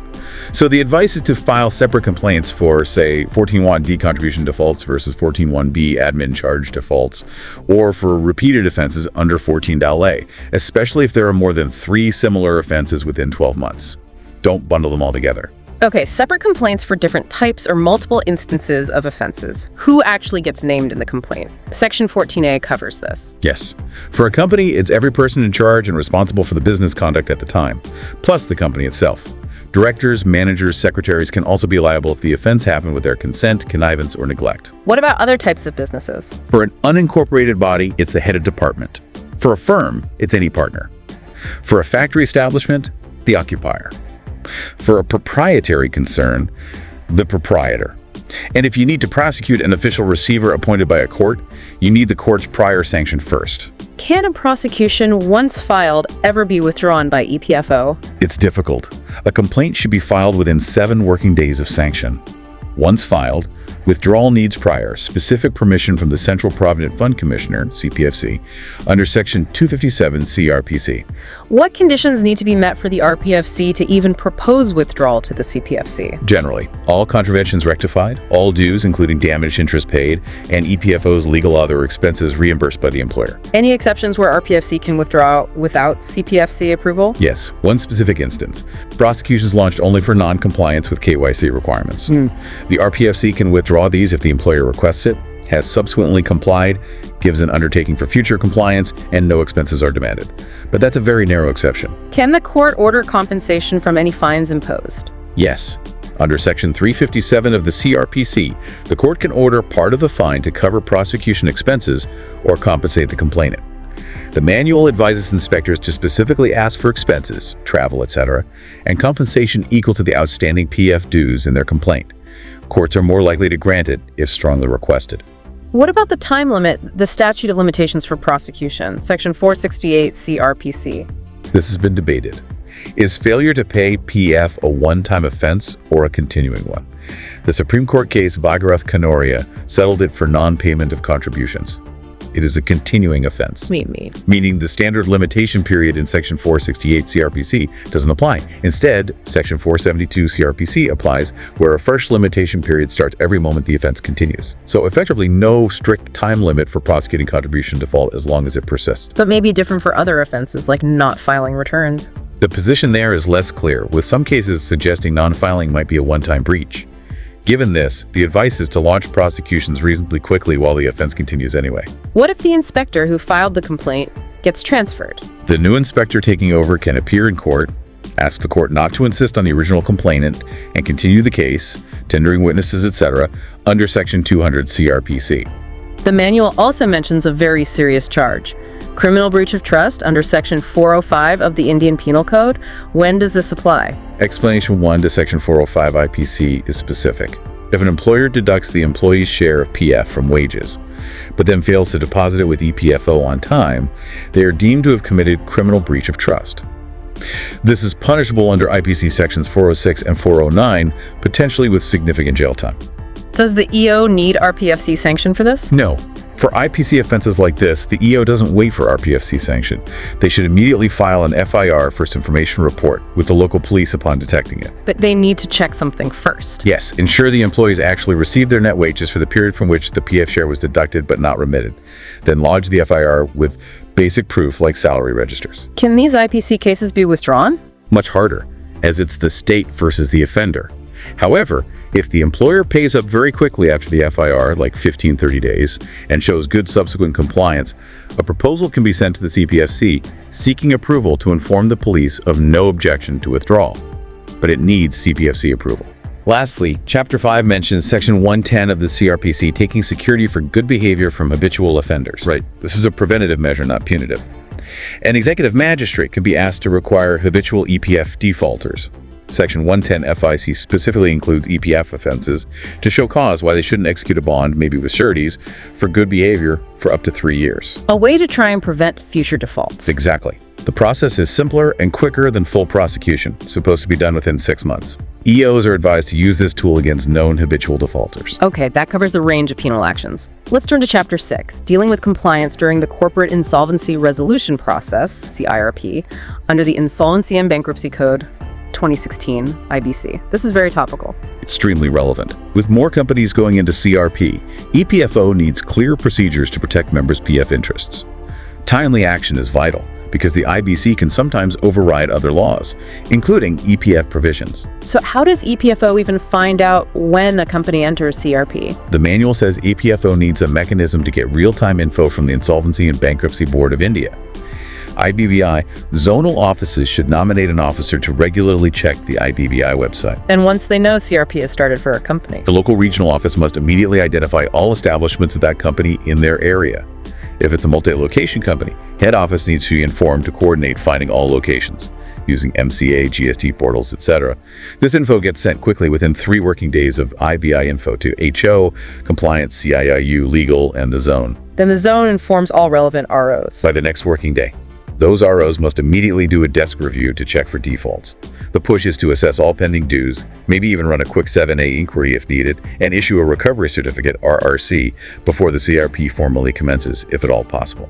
Get the claim established before the insolvency freeze kicks in. That's the goal. Maximize assessment and recovery before NCLT admits the case into CRP. If compliance actions are still ongoing when CRP starts, then the procedures from Section 6.4 onwards apply. So pre-CERP action is ideal. What steps does EPFO take right after CERP is initiated? Once CERP initiation is confirmed, usually via IBBI, the RO ascertains total dues, assessed and unassessed.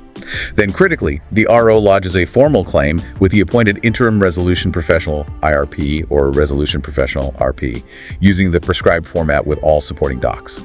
Do they get involved beyond just filing the claim? Yes, they must attend all committee of creditors, SICO seatings, to represent EPFO's stand on the dues. Zonal offices monitor the RO's progress, and head office, compliance division, monitors the zones, providing support, including legal guidance from the legal vertical.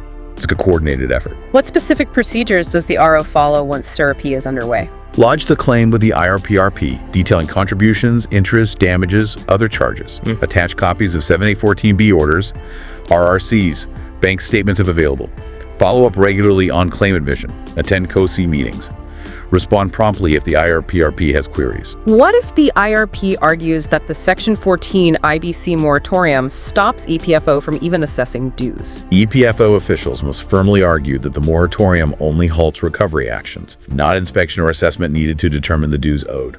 And if the IRP disputes the claim or only admits part of it? Then an application must be filed immediately with the National Company Law Tribunal, NCLT, under Section 65 of the IBC, asking for directions on the EPF dues. What if the final resolution plan approved by NCLT doesn't fully cover EPF dues? An appeal should be filed with the National Company Law Appellate Tribunal, NCLT. Legal vertical at HO must be consulted for all these IBC legal actions. After a plan is approved. The RO monitors compliance with the plan regarding EPF payments. If it goes to liquidation instead, the RO lodges a claim with the liquidator and follows up. How are multi-location companies handled in CRAP? Is it coordinated? Yes. HO nominates a nodal officer in the compliance division. ROs inform this nodal officer of their dues. The nodal officer compiles everything and liaises with legal vertical for a consolidated claim before NCLT. They then coordinate monitoring and follow up with the SOSAWAPs. What about EPF dues that are already under appeal or litigation when the company enters CRP? Are they still claimed? Yes. The manual is clear. Claim the full amount with the IRPRP, even if it's being disputed elsewhere. The outcome of the appeal litigation can be dealt with later in the process. Claim everything up front. And appeals under the IBC itself. Legal vertical at HO provides guidance on filing appeals with NCL out against unfavorable NCLT orders. What happens post-CRP? After a resolution plan or liquidation order? The RA continues to monitor. Are the EPF dues being paid according to the approved plan? In liquidation, are they being processed correctly by the liquidator? Any problems get reported up to ZO and HO. Chapter 6 ends by citing several important court cases. Why are these so significant? They establish crucial legal precedents about the priority and treatment of EPF dues under the IBC. Cases like Kushal Ltd, Jet Aircraft Maintenance Engineers, Sikanda Singh Jamwal dealt with priority. Sunil Kumar Jain is key head. Supreme Court said PF gratuity pension dues are not part of the liquidation estate assets. So they belong to the workers, not the company's assets to be distributed. Essentially, yes. Then there's Rainbow Papers. Supreme Court said a resolution plan ignoring statutory secured creditors like EPFO can be rejected. This judgment was upheld even after review petitions were dismissed in late 2023. Other cases like Mohanlal Jain and Sundaresh Putt clarify the need to formally intimate the IRP about outstanding dues. These cases give legal weight to EPFO's claims in insolvency. These rulings really solidify the special status of EPF dues. Okay, let's tackle the final chapter, Chapter 7, Establishment Master Updation. This is about keeping EPFO's own records accurate. Exactly. Accurate records are fundamental for effective compliance. The chapter notes a gap between registered establishments and those actually complying. An up-to-date master file is vital, and marking an establishment closed doesn't mean action can't be taken later if they resurface. How do they verify if an establishment listed is actually active or closed? Data triangulation is key. The manual heavily pushes using the GST portal and the NCA portal. There's an SOP on using GST data specifically to bridge the gap. What can GST data tell them? Operational status? Turnover. Not filing GST for 6+ months might suggest closure. Filing status is available for up to 2 years back. Since PAN is common to EPF and GST, it's a quick, reliable third-party check. The mandate is to check non-complying, not closed establishments against GST, MCA, etc. And if a non-complying place IS active on GST? They get prioritized for compliance action, like inspections, following the relevant SOP. Annexure C has the detailed procedure for this bridging the gap process. MCA portal data, company status, CIN, is also used for triangulation. Active on MCA but not paying EPF, flagged for action. There's a specific point about marking establishments closed if they recovered voluntarily under Section 1.4. Why single them out? Well, since Feb 2020, new companies registered on MCA get a PF code automatically. Many might have been intended for one coverage but never actually started complying. The thinking is, if a 1-5 establishment hasn't complied for 6 months, maybe they don't have the required employees or intention anymore. So they can be marked closed in the system. Yes, with Status 101, after ensuring the employer has updated exit dates and contributions NCP days for all members. Also, for 1-4 places that paid for at least 1 month but nothing for 24 months, they can be marked closed if all member accounts are settled. AD, their original coverage was notified in the official gazette. It helps clean the master list. What about mandatory covered establishments, Sec 132A, that aren't complying and aren't active on GST? They get further categorized based on how they were covered: 1-3A, factory, 1-3B, notified establishment, or 2A clubbing. This allows for more targeted action strategies. Lastly, Chapter 7 mentions lists of defaulting establishments. Yes, HO Compliance Division prepares these biannually lists of establishments with no ECR filed for over 12 months. They're split into two: those with PAN on record and those without. How are these lists used? The list without PAN, List 1, goes down to the circle officers via the zone. The list with PAN, List 2, requires verification against the GST portal first. Those found active on GST are prioritized for inspection and compliance action, as they are more likely still operating but defaulting. That brings us to the end of this quite detailed walkthrough of these key chapters from the EPFO Compliance Manual. It's clearly a very comprehensive rule book. It really is. We've covered applicability, the whole inquiry process under 7A, 7B, 7C, the levy of damages under 14B, resolving membership doubts via Para 26B, handling the complexities of insolvency under IBC, and finally the importance of keeping the establishment master records up to date. It paints a picture of a complex system designed to ensure Social Security contributions are collected and managed correctly.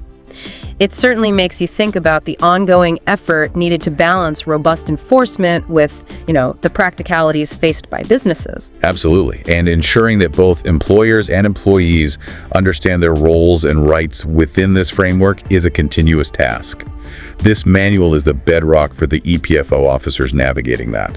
It highlights the constant need for vigilance and probably adaptation as the way we work changes, all to protect those EPF benefits for the future. Couldn't agree more. The ultimate goal is securing that financial future for millions of beneficiaries.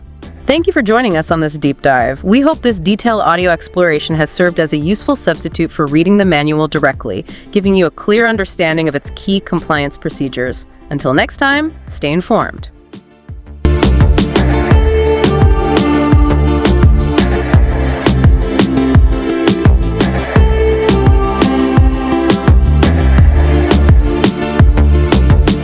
Feel like you're trying to read, like a secret code when looking at complex regulations? Definitely happens. Well, today, think of us as your code breakers. We're tackling the procedures for recovering employees' Provident Fund dues, EPF dues. You give us this really detailed set of documents. Yes, there was the main recovery manual, quite hefty. Right, and a briefing document, sort of a summary, and even a study guide with questions. That's right, they lay out the whole system. And our mission today is basically to pull out all the crucial stuff, the essentials, without getting lost in the jargon, a shortcut to understanding it all. And it's worth saying, these documents, they show an incredibly systematic approach. It's all about making sure those EPF contributions, which are vital for employees, actually get recovered if an employer defaults. Absolutely vital. So in this deep dive, we're really focusing on the mechanics, the nuts and bolts of how this recovery actually works.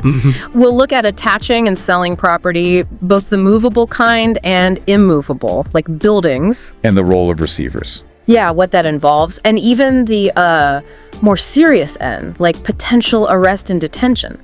The goal is a clear step-by-step picture pointing out the key bits and maybe some surprising details. Sounds good. And to start, it's crucial to get that this isn't just some administrative process made up on the fly. No, it's grounded in law. Firmly. The core is the EPF and MP Act, 1952. But, and this is quite interesting, it heavily borrows procedures from the Income Tax Act of 1961. Oh, really? Which parts? Specifically, the second and third schedules, and also the income tax certificate proceedings rules from 1962. They're adapted, tweaked for EPF purposes. So the EPF system is kind of piggybacking on the tax system's legal framework. That makes sense, efficiency-wise. Exactly. It leverages established legal tools. And the documents define key terms too, right? To avoid confusion, like execution. Yes, execution is just the formal term for recovery of arrears based on that official certificate. Simple enough. And movable property. Well, that's broader than you might first think. It specifically includes growing crops. Growing crops, okay. Didn't expect that. It shows how comprehensive they aim to be. And a share in a company isn't just stock. It covers debentures, bonds, the whole package. These definitions really set the stage. Right, so let's say an employer owes money. What kicks things off? What's step one? It formally starts when the recovery officer gets that certificate we mentioned, detailing what's owed. The official proof of debt. Precisely. Then, the critical first action is issuing a notice of demand. It's Form EPF CP1. CP1. Got it. This goes to the defaulting employer, telling them they need to pay up within 15 days. 15 days, that's pretty quick. It is. It really stresses the urgency of getting those employee funds secured. So what if they don't pay within those 15 days, or any extension the officer might give? If payment isn't made, then the manual lays out 4 primary modes of recovery. Okay, what are they? 1, attachment and sale of the employer's movable property. 2, attachment and sale of their immovable property, land, buildings. Right. 3, arrest and detention of the defaulter, the employer. Serious one. And 4, appointing a receiver to manage their property or business to recover the dues. Okay, let's unpack those. Starting with number 1. Attaching and selling movable property. How does that usually begin? Typically, it starts with a warrant. Form ETF-CP2, that's the official go-ahead to start the attachment process. And the actual attachment, the seizure, what does that look like? Is it just writing things down? Oh no, for property the defaulter actually possesses, it means physically taking control. Really? Yes. And there are rules. It has to happen between sunrise and sunset. Interesting. Like an old rule. Seems like it, perhaps about minimizing disruption or maybe safety. And importantly, the value seized should be proportionate, as close as possible to the debt owed. Okay, so they can't just take everything regardless of value. No, it should match the arrears. And there's even power to break open doors, inner or outer, under specific conditions. Like what? If the officer has reason to believe seizable property is inside, has announced their authority and purpose, and hasn't been let in.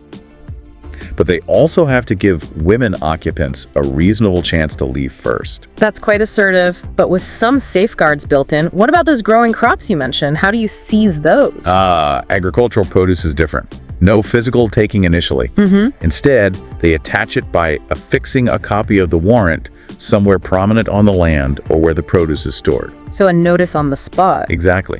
And interestingly, those crops can actually be sold even before they're harvested. Before harvest, wow. Again, showing the urgency. Definitely. What about assets that aren't physical things you can grab, like debts owed to the defaulting employer or shares they own? Good question. Those are attached using something called a prohibitory order. Prohibitory order. Sounds serious. It basically freezes the asset. For debts owed to the defaulter, forms EPS CP3 and 4 are used. The order goes to the person who owes the money and the defaulter, telling the debtor not to pay the defaulter. So it intercepts the payment. Correct. And similarly for shares, an order goes to the corporation and the defaulter, stopping any transfer or dealing with those shares. It blocks the transaction. Makes sense. What if the defaulter happens to be a government employee? Is their salary handled differently? Yes, there are specific rules for attaching government salaries or allowances. It follows the income tax certificate proceedings rules using Form EPF CP8. It ensures they still have enough to live on, but part goes towards the EPF debt. Okay. And things like checks or promissory notes, negotiable instruments. Those are attached by actual physical seizure, taking the document itself. That uses Form EPF CP9. Right, taking the paper.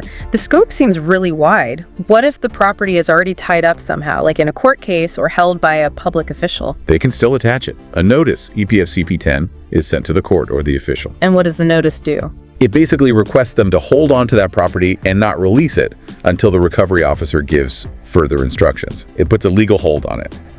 If there's a dispute about who actually owns it, that gets sorted out by the court. Okay, now, tricky one. What if the defaulter only owns, say, a part share in something movable, like they co-own equipment? The manual covers that too.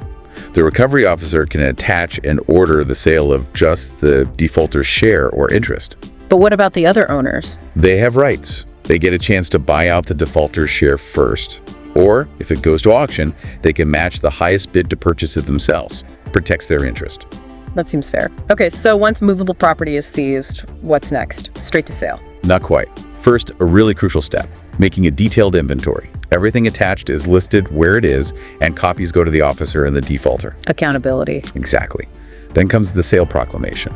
Form EPFCP 13 is the public announcement. What does it say? It details the property for sale, the amount owed, the date, time, and place of the sale. It has to be announced publicly near where the property was seized, and maybe other places, plus posted at the recovery officer's office. And the sale itself. Any timing rules? Generally, for movables, the sale can't be less than 15 days after the proclamation goes up at the officer's office.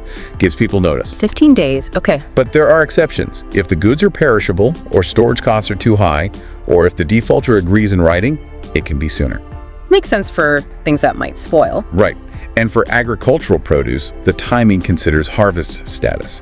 Payment is usually needed immediately at the sale. On the spot. Yep. And the buyer gets a sales certificate, EPFCP 14. For things like negotiable instruments or shares, the officer might even sell them through a broker, not just auction. To get a better price, maybe? Possibly, yeah. And if what was attached was just cash or currency, the officer can simply order it paid over. That's Form CP15. Straightforward. One last thing on movables. What if they seize livestock? Animals. Ah, yes. Specific procedures there, too. Often, the defaulter is allowed to keep looking after them. Yeah. But supervised. Supervised feeding. Something like that. But if the defaulter fails, the animals can be moved, maybe to a government pound or entrusted to someone else, with costs covered. All those costs get added to the recovery amount. Right, the expenses are recovered too. Okay, that's a very detailed look at movable property.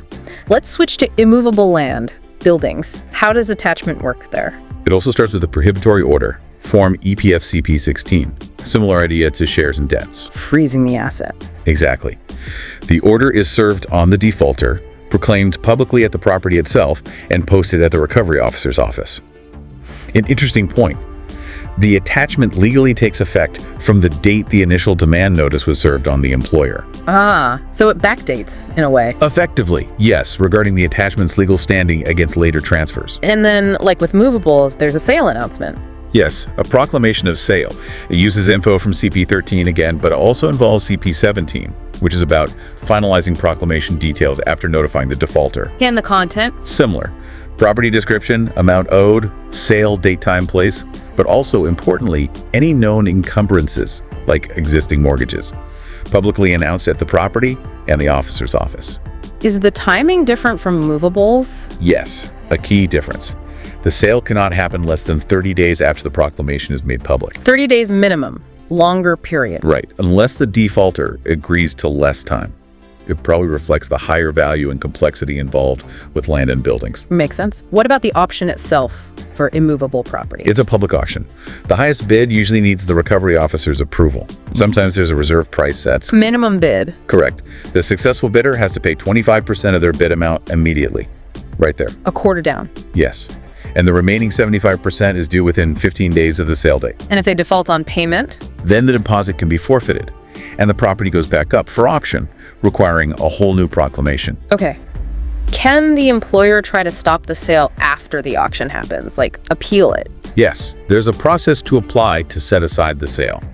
The employer, or even the authorized officer or anyone affected, can apply within 30 days of the sale date. On what grounds? Usually, material irregularity, basically. A significant problem in publishing or conducting the sale, or maybe non-service of the initial demand notice if it caused substantial injury or loss. So procedural errors matter. They do. The defaulter can also get the sale canceled if, within that 30-day window, they deposit the full amount of arrears specified in the proclamation, plus a penalty, usually 5% of the purchase money and any costs. So paying up late plus a penalty can stop it. Within that window, yes. Form CP19 is used for these applications. If a sale is set aside, the buyer usually gets their money back. And if the sale goes through, isn't set aside. Then it becomes absolute or final. The recovery officer issues a sale certificate, Form EPFCP 20. It details the property, the buyer, and the date the sale became final. That's the official transfer document. Got it. Is there ever a chance to postpone a sale before it happens? Yes, the officer can postpone it. For instance, if the defaulter convinces them, they have a good chance to raise the money themselves by mortgaging, leasing, or privately selling the property. Giving them a chance to sort it out. Exactly. The officer can even issue a certificate, CP21, allowing the defaulter to attempt this, but any money raised has to go straight to the recovery officer.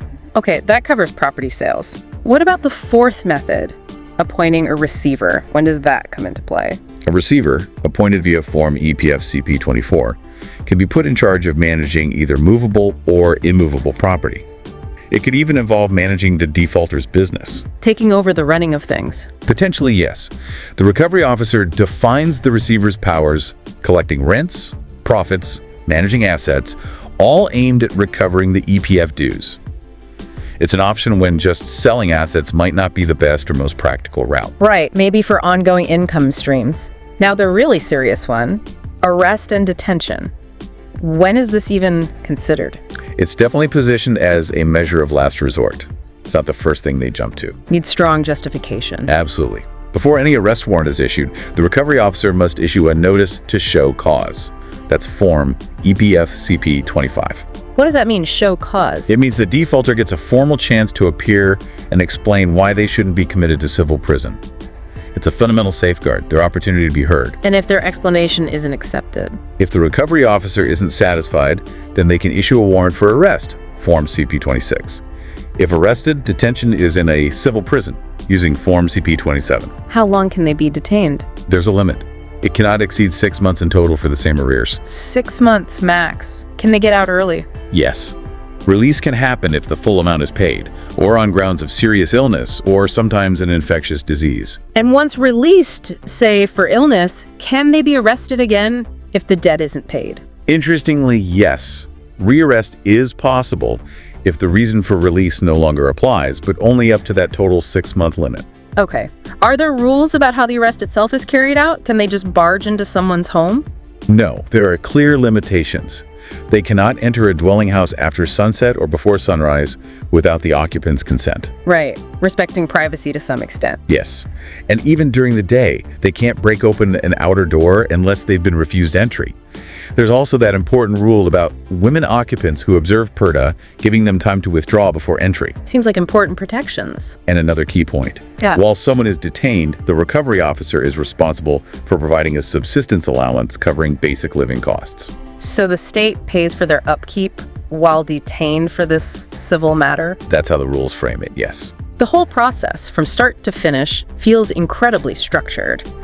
The documents also mention keeping lots of registers. Why is that important? Oh, the registers are vital for tracking and transparency. They ensure everything is documented. What kind of registers? There's a main register of recovery cases, separate ones for movable and immovable property, attached and sold, a collection and execution register, one for installments if a payment plan is agreed, a stay register for paused cases, even one for closed certificates. So a paper trail for everything. Essentially, yes.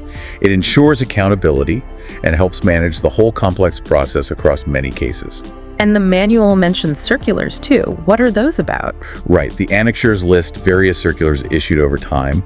These give more specific guidance or clarification on procedures. Like updates or interpretations. Exactly. Things like detailed auction procedures, rules around granting installments, how to handle specific court judgments affecting recovery, general process refinements. It shows the system evolves based on practice and legal developments. Okay. Lastly, the sources highlight some important general points, things that apply across the board. Yes, several key considerations. One is that an existing mortgage doesn't automatically stop EPF attachment. So EPF can still attach. Yes. Also, if the defaulter tries to transfer property after proceedings start, or even just before the notice, those transfers can be deemed void against the EPF claim. Trying to hide assets doesn't work. That's the idea. While property at the defaulter's place is presumed theirs, third parties can object and have their claims investigated. Fair enough. And once a defaulter gets that recovery notice, they generally can't sell or deal with their property without the recovery officer's permission. Private alienation becomes void otherwise. Locks down the assets. Pretty much. Also, officers can request police assistance if needed. Very importantly, property exempt under the Code of Civil Procedure is also exempt here. So basic necessities are protected. Generally, yes. There's also a provision for reviewing orders if there's an obvious mistake. And recovery can be pursued against sureties, people who guaranteed the payment, just like against the main defaulter. That's Form CP 31. What about priority? Where do EPF dues stand compared to other debts? This is crucial. EPF dues often have the first charge on assets. They jump the queue ahead of many other creditors. First priority. That's significant. Very. And if the employer goes into liquidation or bankruptcy, recovery follows both EPF law and the insolvency and bankruptcy code rules. So it interacts with other laws. It has to. Okay, wow. That was a really detailed walkthrough. So for everyone listening, what are the key takeaways from this deep dive? Well, I think it's clear this isn't arbitrary. It's a legally backed, highly structured process. Right, with clear steps. And a range of tools from attaching assets movable and immovable right up to, in very serious cases, arrest and detention. But crucially, with safeguards and procedures at each stage. The level of detail in those documents, like you said, is pretty striking. It really shows how seriously the recovery of these employee funds is treated. Absolutely. And I think understanding this isn't just academic, it really highlights how fundamental the EPF system is for worker security.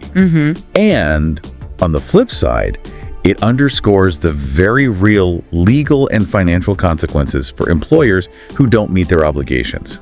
It's this intricate balance, isn't it? Ensuring compliance, but also having procedures for resolution. It definitely is. And it makes you think, doesn't it, about what these rules mean day to day for both sides, employers and employees. Perhaps something to consider is how these very detailed processes might need to adapt, as the economy changes, as work changes. That's a good point for reflection. Indeed. If you listening have more questions or other areas related to this you'd like us to dig into in the future, please do let us know.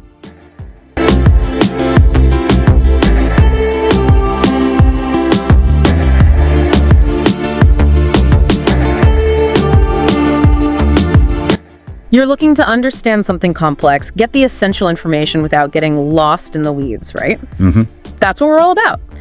Think of this as your shortcut to being really well informed. Today, we're diving into a fascinating and, pretty substantial document that plays a vital role in how a major organization functions. We're undertaking a detailed exploration of the Manual for Inspector cum Facilitator. This is from the Employees Provident Fund Organization, the EPFO, head office in New Delhi, and it's dated July 31st, 2024. Right. Our goal here is really to extract all the crucial information for you, essentially making this audio a reliable replacement for reading the document itself. Exactly. And this thing, it isn't a quick read. It's comprehensive, 16 chapters laying out the wide-ranging responsibilities of an inspector cum facilitator within the EPFO. Yeah, it covers a lot. We're talking regulatory oversight, helping employers comply, actively reaching out to everyone involved. Yeah. It even includes 10 case studies to show how this works in the real world. So consider this our mission today, to provide you with a clear, understandable audio guide to this entire manual. We're pinpointing the core information, making sure you grasp the multifaceted role of the inspector cum facilitator and why it actually matters. Okay, let's unpack this, starting with Chapter 1, Introduction. This manual, it looks like it was put together very thoughtfully. Absolutely. You can see the creation was quite structured. It started with a mandate for review way back on June 19th, 2023. Okay. From there, they had initial outlines by August 2023. A committee finalized a draft by November.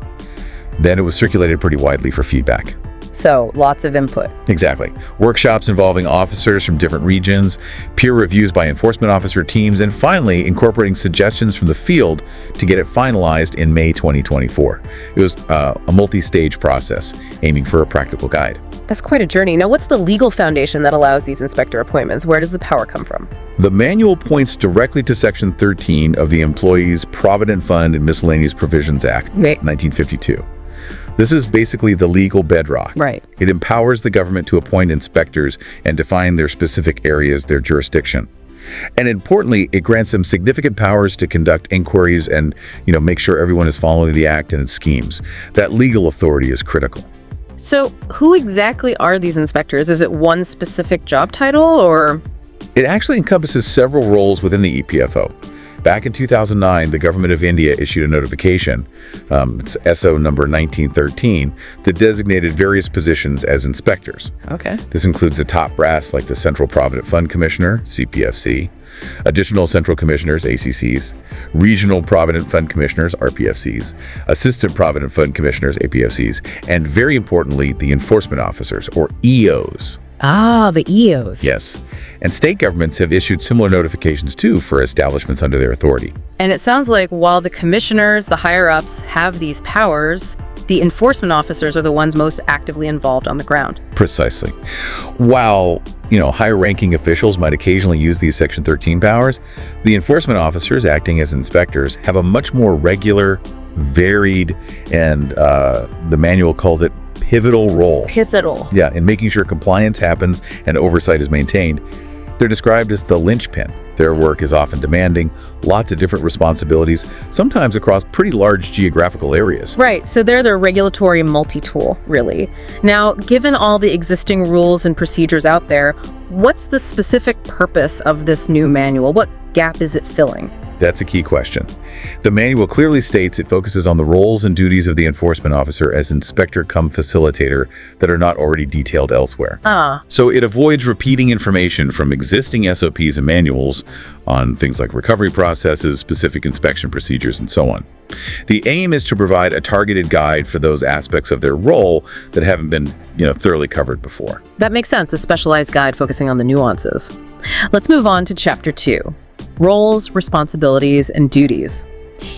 It seems like this chapter aims to clarify a job with, a lot of moving parts. Exactly. This chapter outlines several key areas designed to support a better work environment for these officers.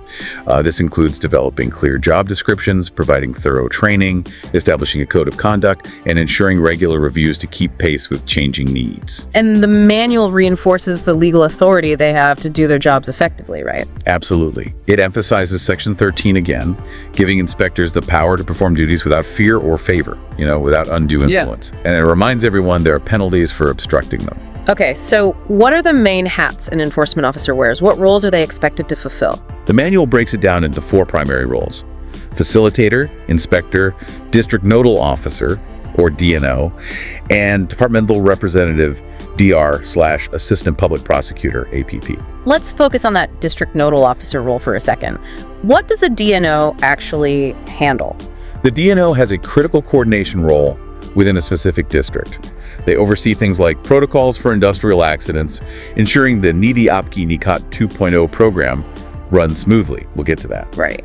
Organizing outreach initiatives, and just generally liaising with different entities in the district. They're kind of the local point person for these key activities. And what about the departmental representative and assistant public prosecutor roles? What do they involve? The manual mentions this briefly as another significant function, basically indicating their involvement in legal and judicial processes, representing the EPFO when needed.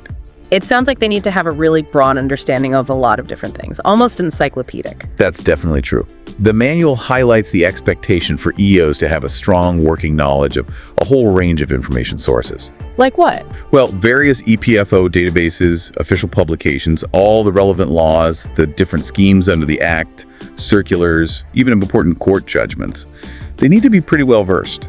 And to help them manage all this, what kind of records are they expected to keep or have access to? The manual lists several essential ones. First, an intelligence register that's for tracking info on potentially uncovered establishments, local economic activities, third-party tips, things like that. Okay. Second, a register of cases under Section 7A, which deals with determining how much an employer owes. Third, a register of cases in various judicial fora, tracking prosecutions, insolvency cases, CRP, NCLT, high court cases, and so on. Right. And finally, they need to maintain a digital tour diary, documenting their daily activities, submitted monthly. That intelligence register sounds really useful for proactive work. Can you give us an example from the manual of how an inspector might use that? Like, how does it work in practice? Yeah, the manual gives a good case study. Mr. Esmaray, an inspector cum facilitator. Over 3 days, he proactively gathered intelligence in a town. How? Well, he talked to local mechanics and truck drivers about garages and sand mining. He looked at the number of school vans to estimate employment in schools, visited the block development officer for a list of government contractors. Wow, okay. Then he located major showrooms, gathered info on hospitals, marriage halls, caterers, transport companies. This kind of, proactive digging helps build a database of establishments that might need to comply. It's not just reactive. It's like being a detective for compliance. Let's move on to Chapter 3. Facilitation, outreach, and liaison initiatives. This sounds like it focuses more on the collaborative side of things. Absolutely. The manual stresses that facilitation, outreach, and building good relationships are essential for, ensuring compliance and making sure Social Security benefits actually reach people. So it's not just enforcement. Not at all.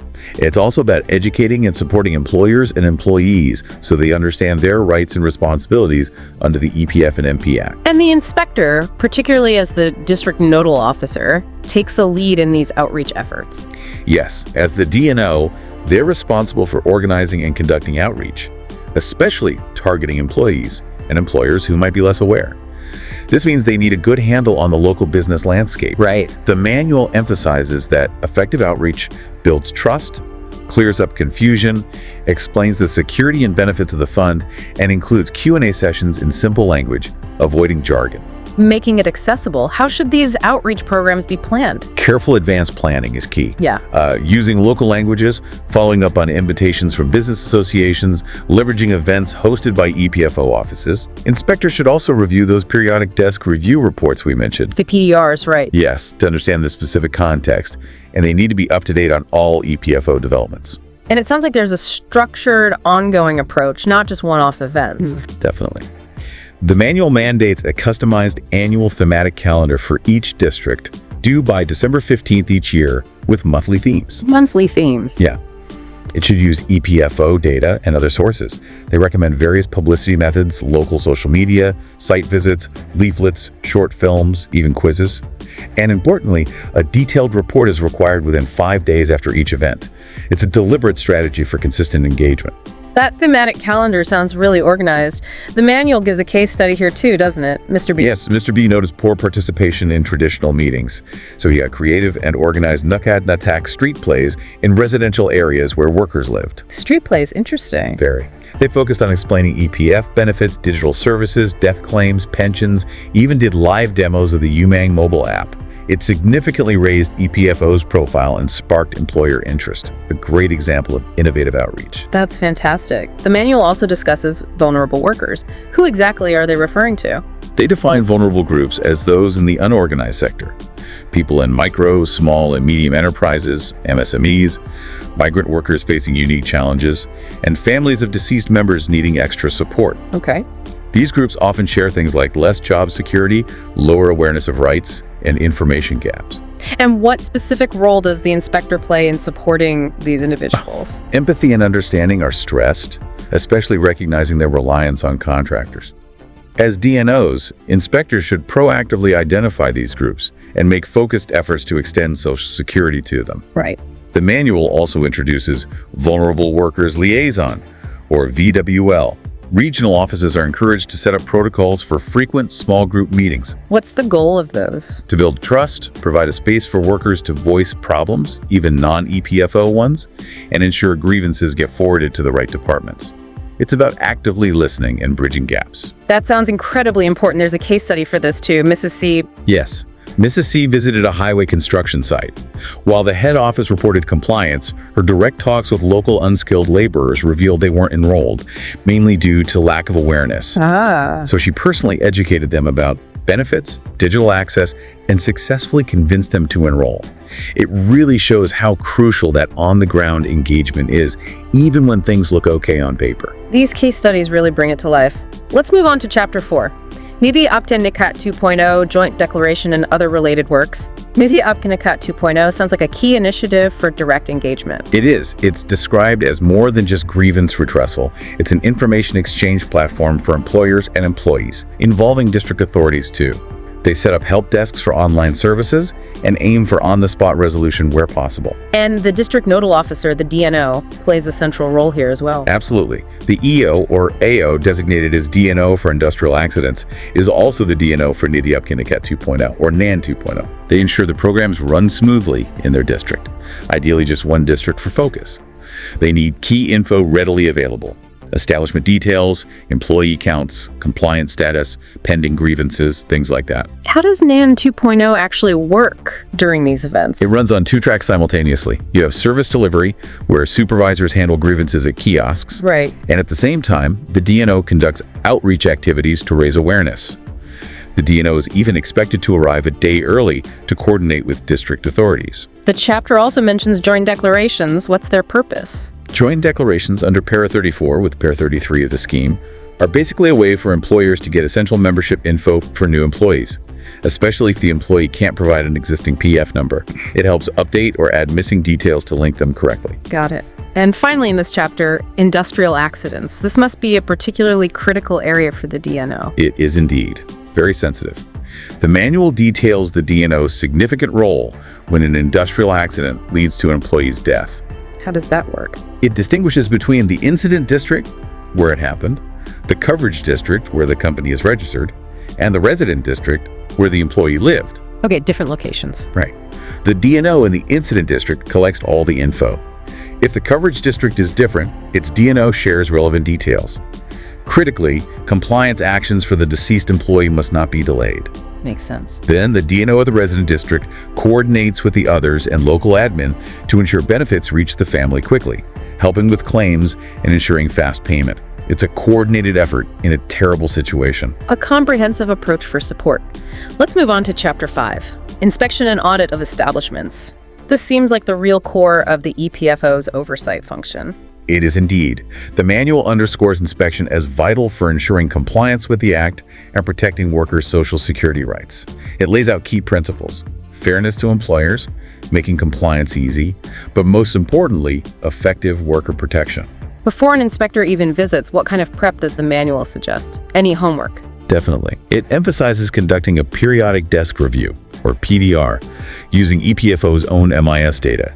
This means analyzing an establishment's compliance history, contribution patterns, looking for discrepancies before any physical inspection. Why do that first? Well, this analysis informs nudge and watch strategies, maybe just reminders for minor issues, and helps target physical inspections more effectively where they're really needed.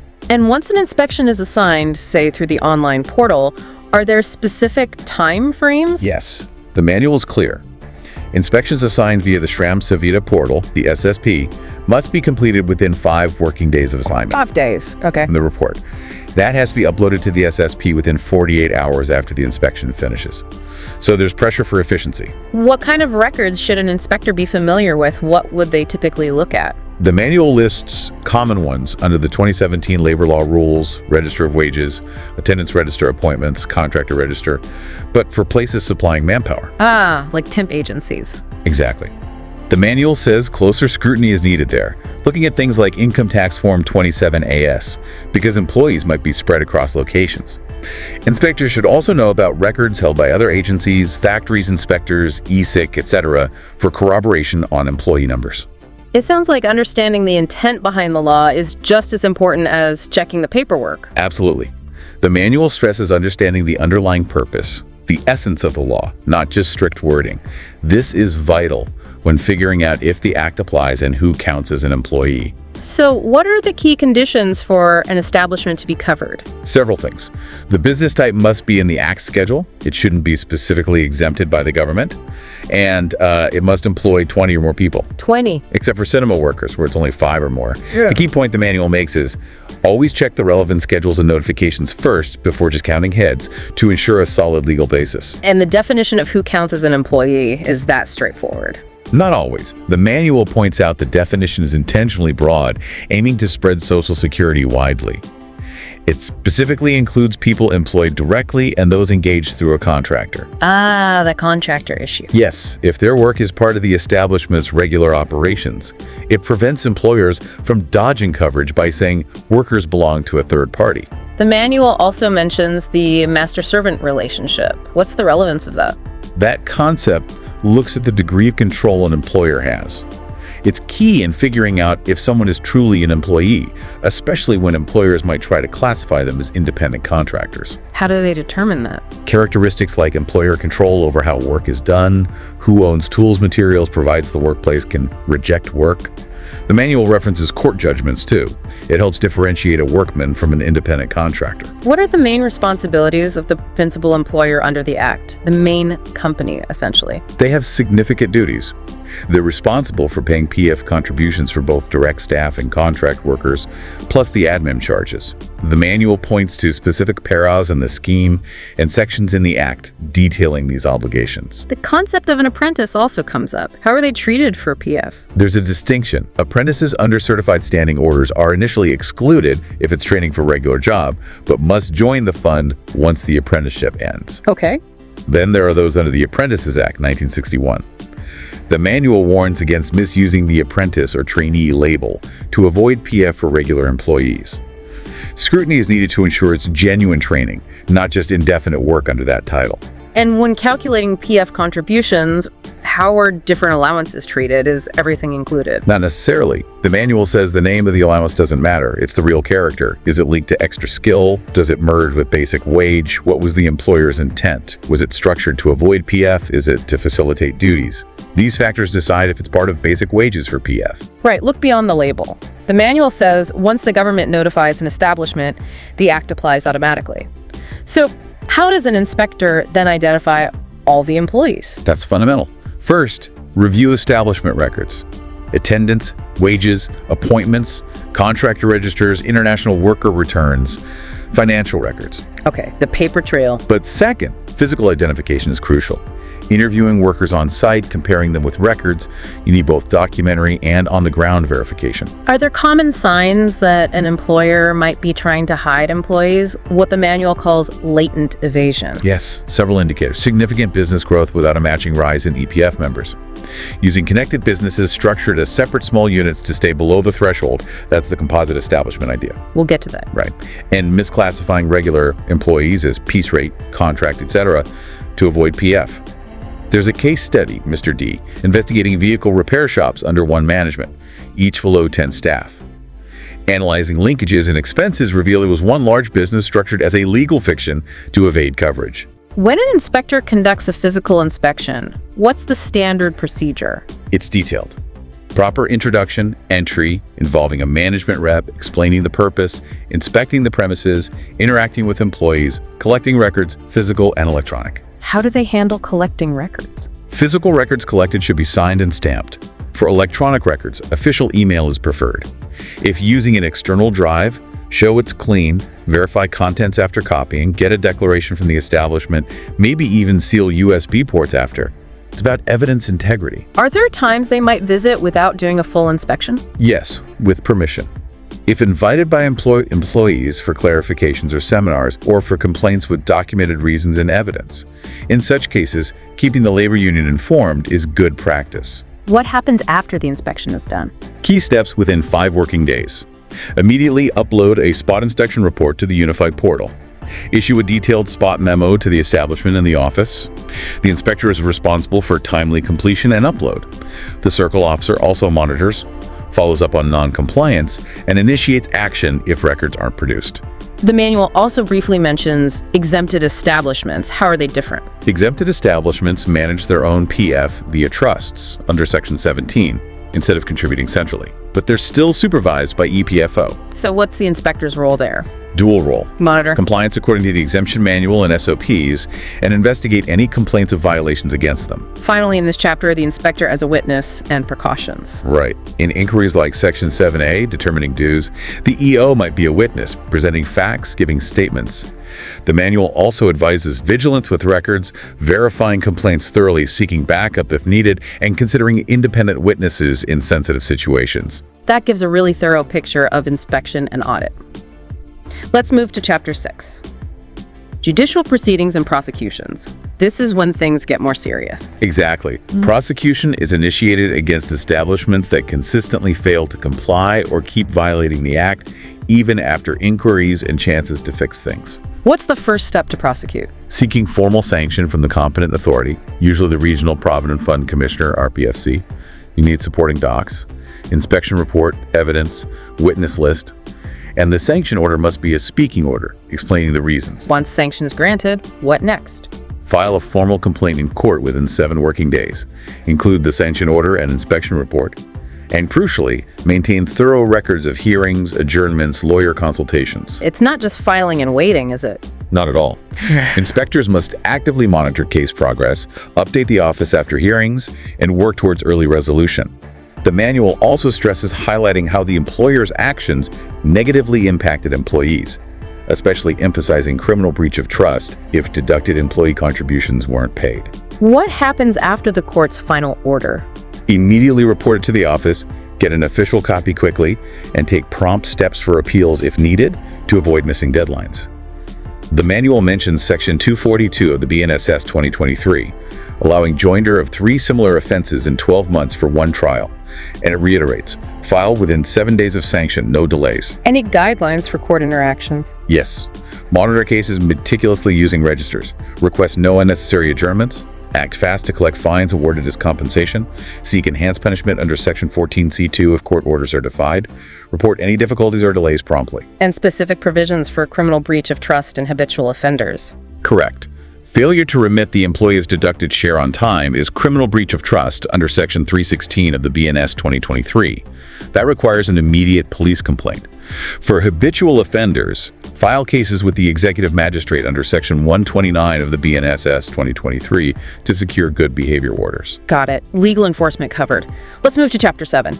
New coverage bringing more establishments into the fold. The main goal here is ensuring every eligible establishment is covered. Inspectors look for key indicators: employee strength and records, nature of work, use of contractors, returns filed with other departments, financial transactions. It's about the whole picture. How do they gather this info on the ground? Touring the establishment, understanding the work processes, interacting with employees, noting names and roles, checking for work done off-site. This direct observation helps verify the records later. What records are key for determining employee numbers? Attendance registers, wage registers, cash book, contractor records are examples. But the manual warns attendance registers aren't always reliable alone. Spot counts or discrete inquiries might be needed. It also notes industry specifics: cinemas, part-timers, screens, staff, restaurant hotels, various registers, staff types, capacity. What if employers try to obstruct this verification? The manual acknowledges delaying tactics. It recommends advanced planning, cross-referencing info, data triangulation, possibly working as a squad. For difficult employers, seeking police help and having independent witnesses are options. What initial documents help establish when an establishment started? That seems crucial for applicability. Yes. Things like incorporation certificates, partnership deeds, stock registers, first invoice, production registers, first ledger balance sheet, first tax assessment order, power license, industrial licenses. The list isn't exhaustive, and inspectors must sign and date verified records. Any key points or rules of thumb for determining coverability? Several. Factory setup date is when manufacturing starts. Non-factory is when business starts or government registration, whichever is earlier. Check if a restarting closed business is truly new. Changing business line doesn't change setup date. Multiple units might be one establishment if interconnected, especially if it looks like subterfuge to avoid the threshold. There's a case study for new coverage? Yes, Mr. E inspecting a rice mill. He considered its cyclical nature, understood the process, identified casual labor, used electricity bills work orders for the coverage date, and found a separate oil extraction unit was actually a coverable subunit under Section 2A. Finally, voluntary coverage. When can a non-mandatory establishment join? Under Section 1.4, if it's not statutorily coverable, a majority, 50% plus, of employees sign a joint declaration with the employer. It applies to all branches. The employer must understand the implications, and coverage is prospective. Why would they volunteer? Often happens if they're near the threshold or part of a larger group. There's a case study, Mrs. Y at a fuel station. Applied voluntary claiming 15 employees, but inspection found over 20, including all shifts roles, making it statutorily coverable anyway. Let's move on to Chapter 8, Composite Establishments. This came up earlier. What defines one for EPF? Basically, establishments doing multiple distinct business activities. The key rule: if even one activity meets coverage criteria, for example, 20 plus employees, the entire composite establishment is covered, even if other units within it are smaller. Unless the activities are truly independent, not linked by operations, management, finances. Then coverage of one might not automatically extend to another non-qualifying one. Case law can help in complex situations. the hospital case study illustrates this. Yes, Mrs. G inspected a seemingly small hospital, found it had expanded to include a diagnostic center, medicine shop, physio unit on the same premises, owned by family, separate GST numbers. Look separate on paper. Right. But investigation showed significant interconnectedness, shared infrastructure. Despite claims of independence, it functioned as one composite entity. So with combined employees over the threshold, the whole thing was coverable. Let's proceed to Chapter 9, Verification and Resolution of Complaints. Sounds like complaints are a key info source. Absolutely vital. The manual calls them a critical source for finding non-compliance and evasion. There's a procedure. Register the complaint, acknowledge if name given, maintain confidentiality, conduct a discrete preliminary inquiry, submit a report with recommendations within 7 working days. Protecting the complainant's identity is strongly emphasized. Yes, absolute necessity. Disclosing it could lead to retaliation or cover-ups. Inspectors must assure confidentiality. What does the preliminary inquiry involve? Carefully examining the complaint info, cross-verifying with data from ESIC, GST, etc. For uncovered places, locate them, note coordinates, gather neighborhood info. The goal is an initial understanding while keeping the source confidential. Based on this, the office might assign a full inspection. Any precautions for inspectors handling complaints? Yes, be wary of potential false accusations, like theft of records. Seek backup, other inspectors, independent witnesses, if feeling unsafe. Thoroughly verify the complaint's credibility before major action. The case study of Mrs. H in the bag factory shows the steps. Getting tour approval, initial info gathering, observation, visit, collecting registers, worker details, checking GST, requesting records back to GST date, determining coverage dues. Okay, let's move to Chapter 10, Closure of Establishments, a risky time for employees' funds. Absolutely. Closures happen for various reasons. Timely action is critical because recovering dues gets much harder after closure, especially with potential bankruptcy. Even temporary closures have PF obligations. Yes, even seasonal places that close temporarily must remit minimum admin charges, and often non-remittance risk is higher in the months before closure. What if they're already in insolvency proceedings, like CIP? Inspectors need to be vigilant then, as specific IBC procedures apply. We'll touch on that more in Chapter 12. What's the procedure when PFO gets a closure report? Immediate steps. Inform the controlling officer, prioritize inspection to verify closure genuineness, and assess employee impact. Safeguard worker interests, submit a recommendation. The manual suggests proactive monitoring of financial health. Yes. If an inspector sees signs of decline before official closure, report it immediately. Early warning is crucial due to strict IBC timelines. It improves chances of recovering dues. What different closure scenarios might inspectors find? Genuine closure, continued operations under a new name, premises rented to a new entity, or reopening elsewhere. Due diligence is needed in all cases to protect workers. Mr. I's case study shows this. A defaulting unit reported closure, but investigation found it still operating, trading, same employees, new entity not registered. He ensured Social Security continuity. Let's move to Chapter 11, International Workers, specific rules for them. That's right. Covers Indians working abroad and foreigners working in EPF-covered places in India. Differentiates foreigner IW and Indian IW. Key exclusion: those from countries with Social Security agreements, SSAs, if they have a valid certificate of coverage. What should inspectors check regarding international workers? Check the monthly IW-1 return. Verify declarations of workers from SSA countries with valid COSIs. Check COSI details, name, passport, validity, agreement, visa. Ensure other IWs, non-SSA or no COSI, are also declared and contributions paid. Be vigilant in establishments known to employ IWs. Is compliance often an issue? The manual notes non-compliance is often due to lack of information, so education is important. It also clarifies special cases. Nepalese Bhutanese are treated as Indian workers. Singaporean temporary workers without permanent residency are excluded employees under specific provisions. Okay. Chapter 12, Recovery of Demand, getting the money back. A critical function. DNOs need to proactively monitor financial health for red flags like layoffs or shutdowns. During CRP, EOs must ensure timely assessment and collection of all dues, interest, damages. Surveys can help assess financial capacity and detect evasion. What's the legal framework for recovery? Primarily the second and third schedules to the Income Tax Act 1961 and related rules. Each regional office has a recovery section. But inspector vigilance and employer education are also effective tools. Inspectors should study the relevant IT Act rules.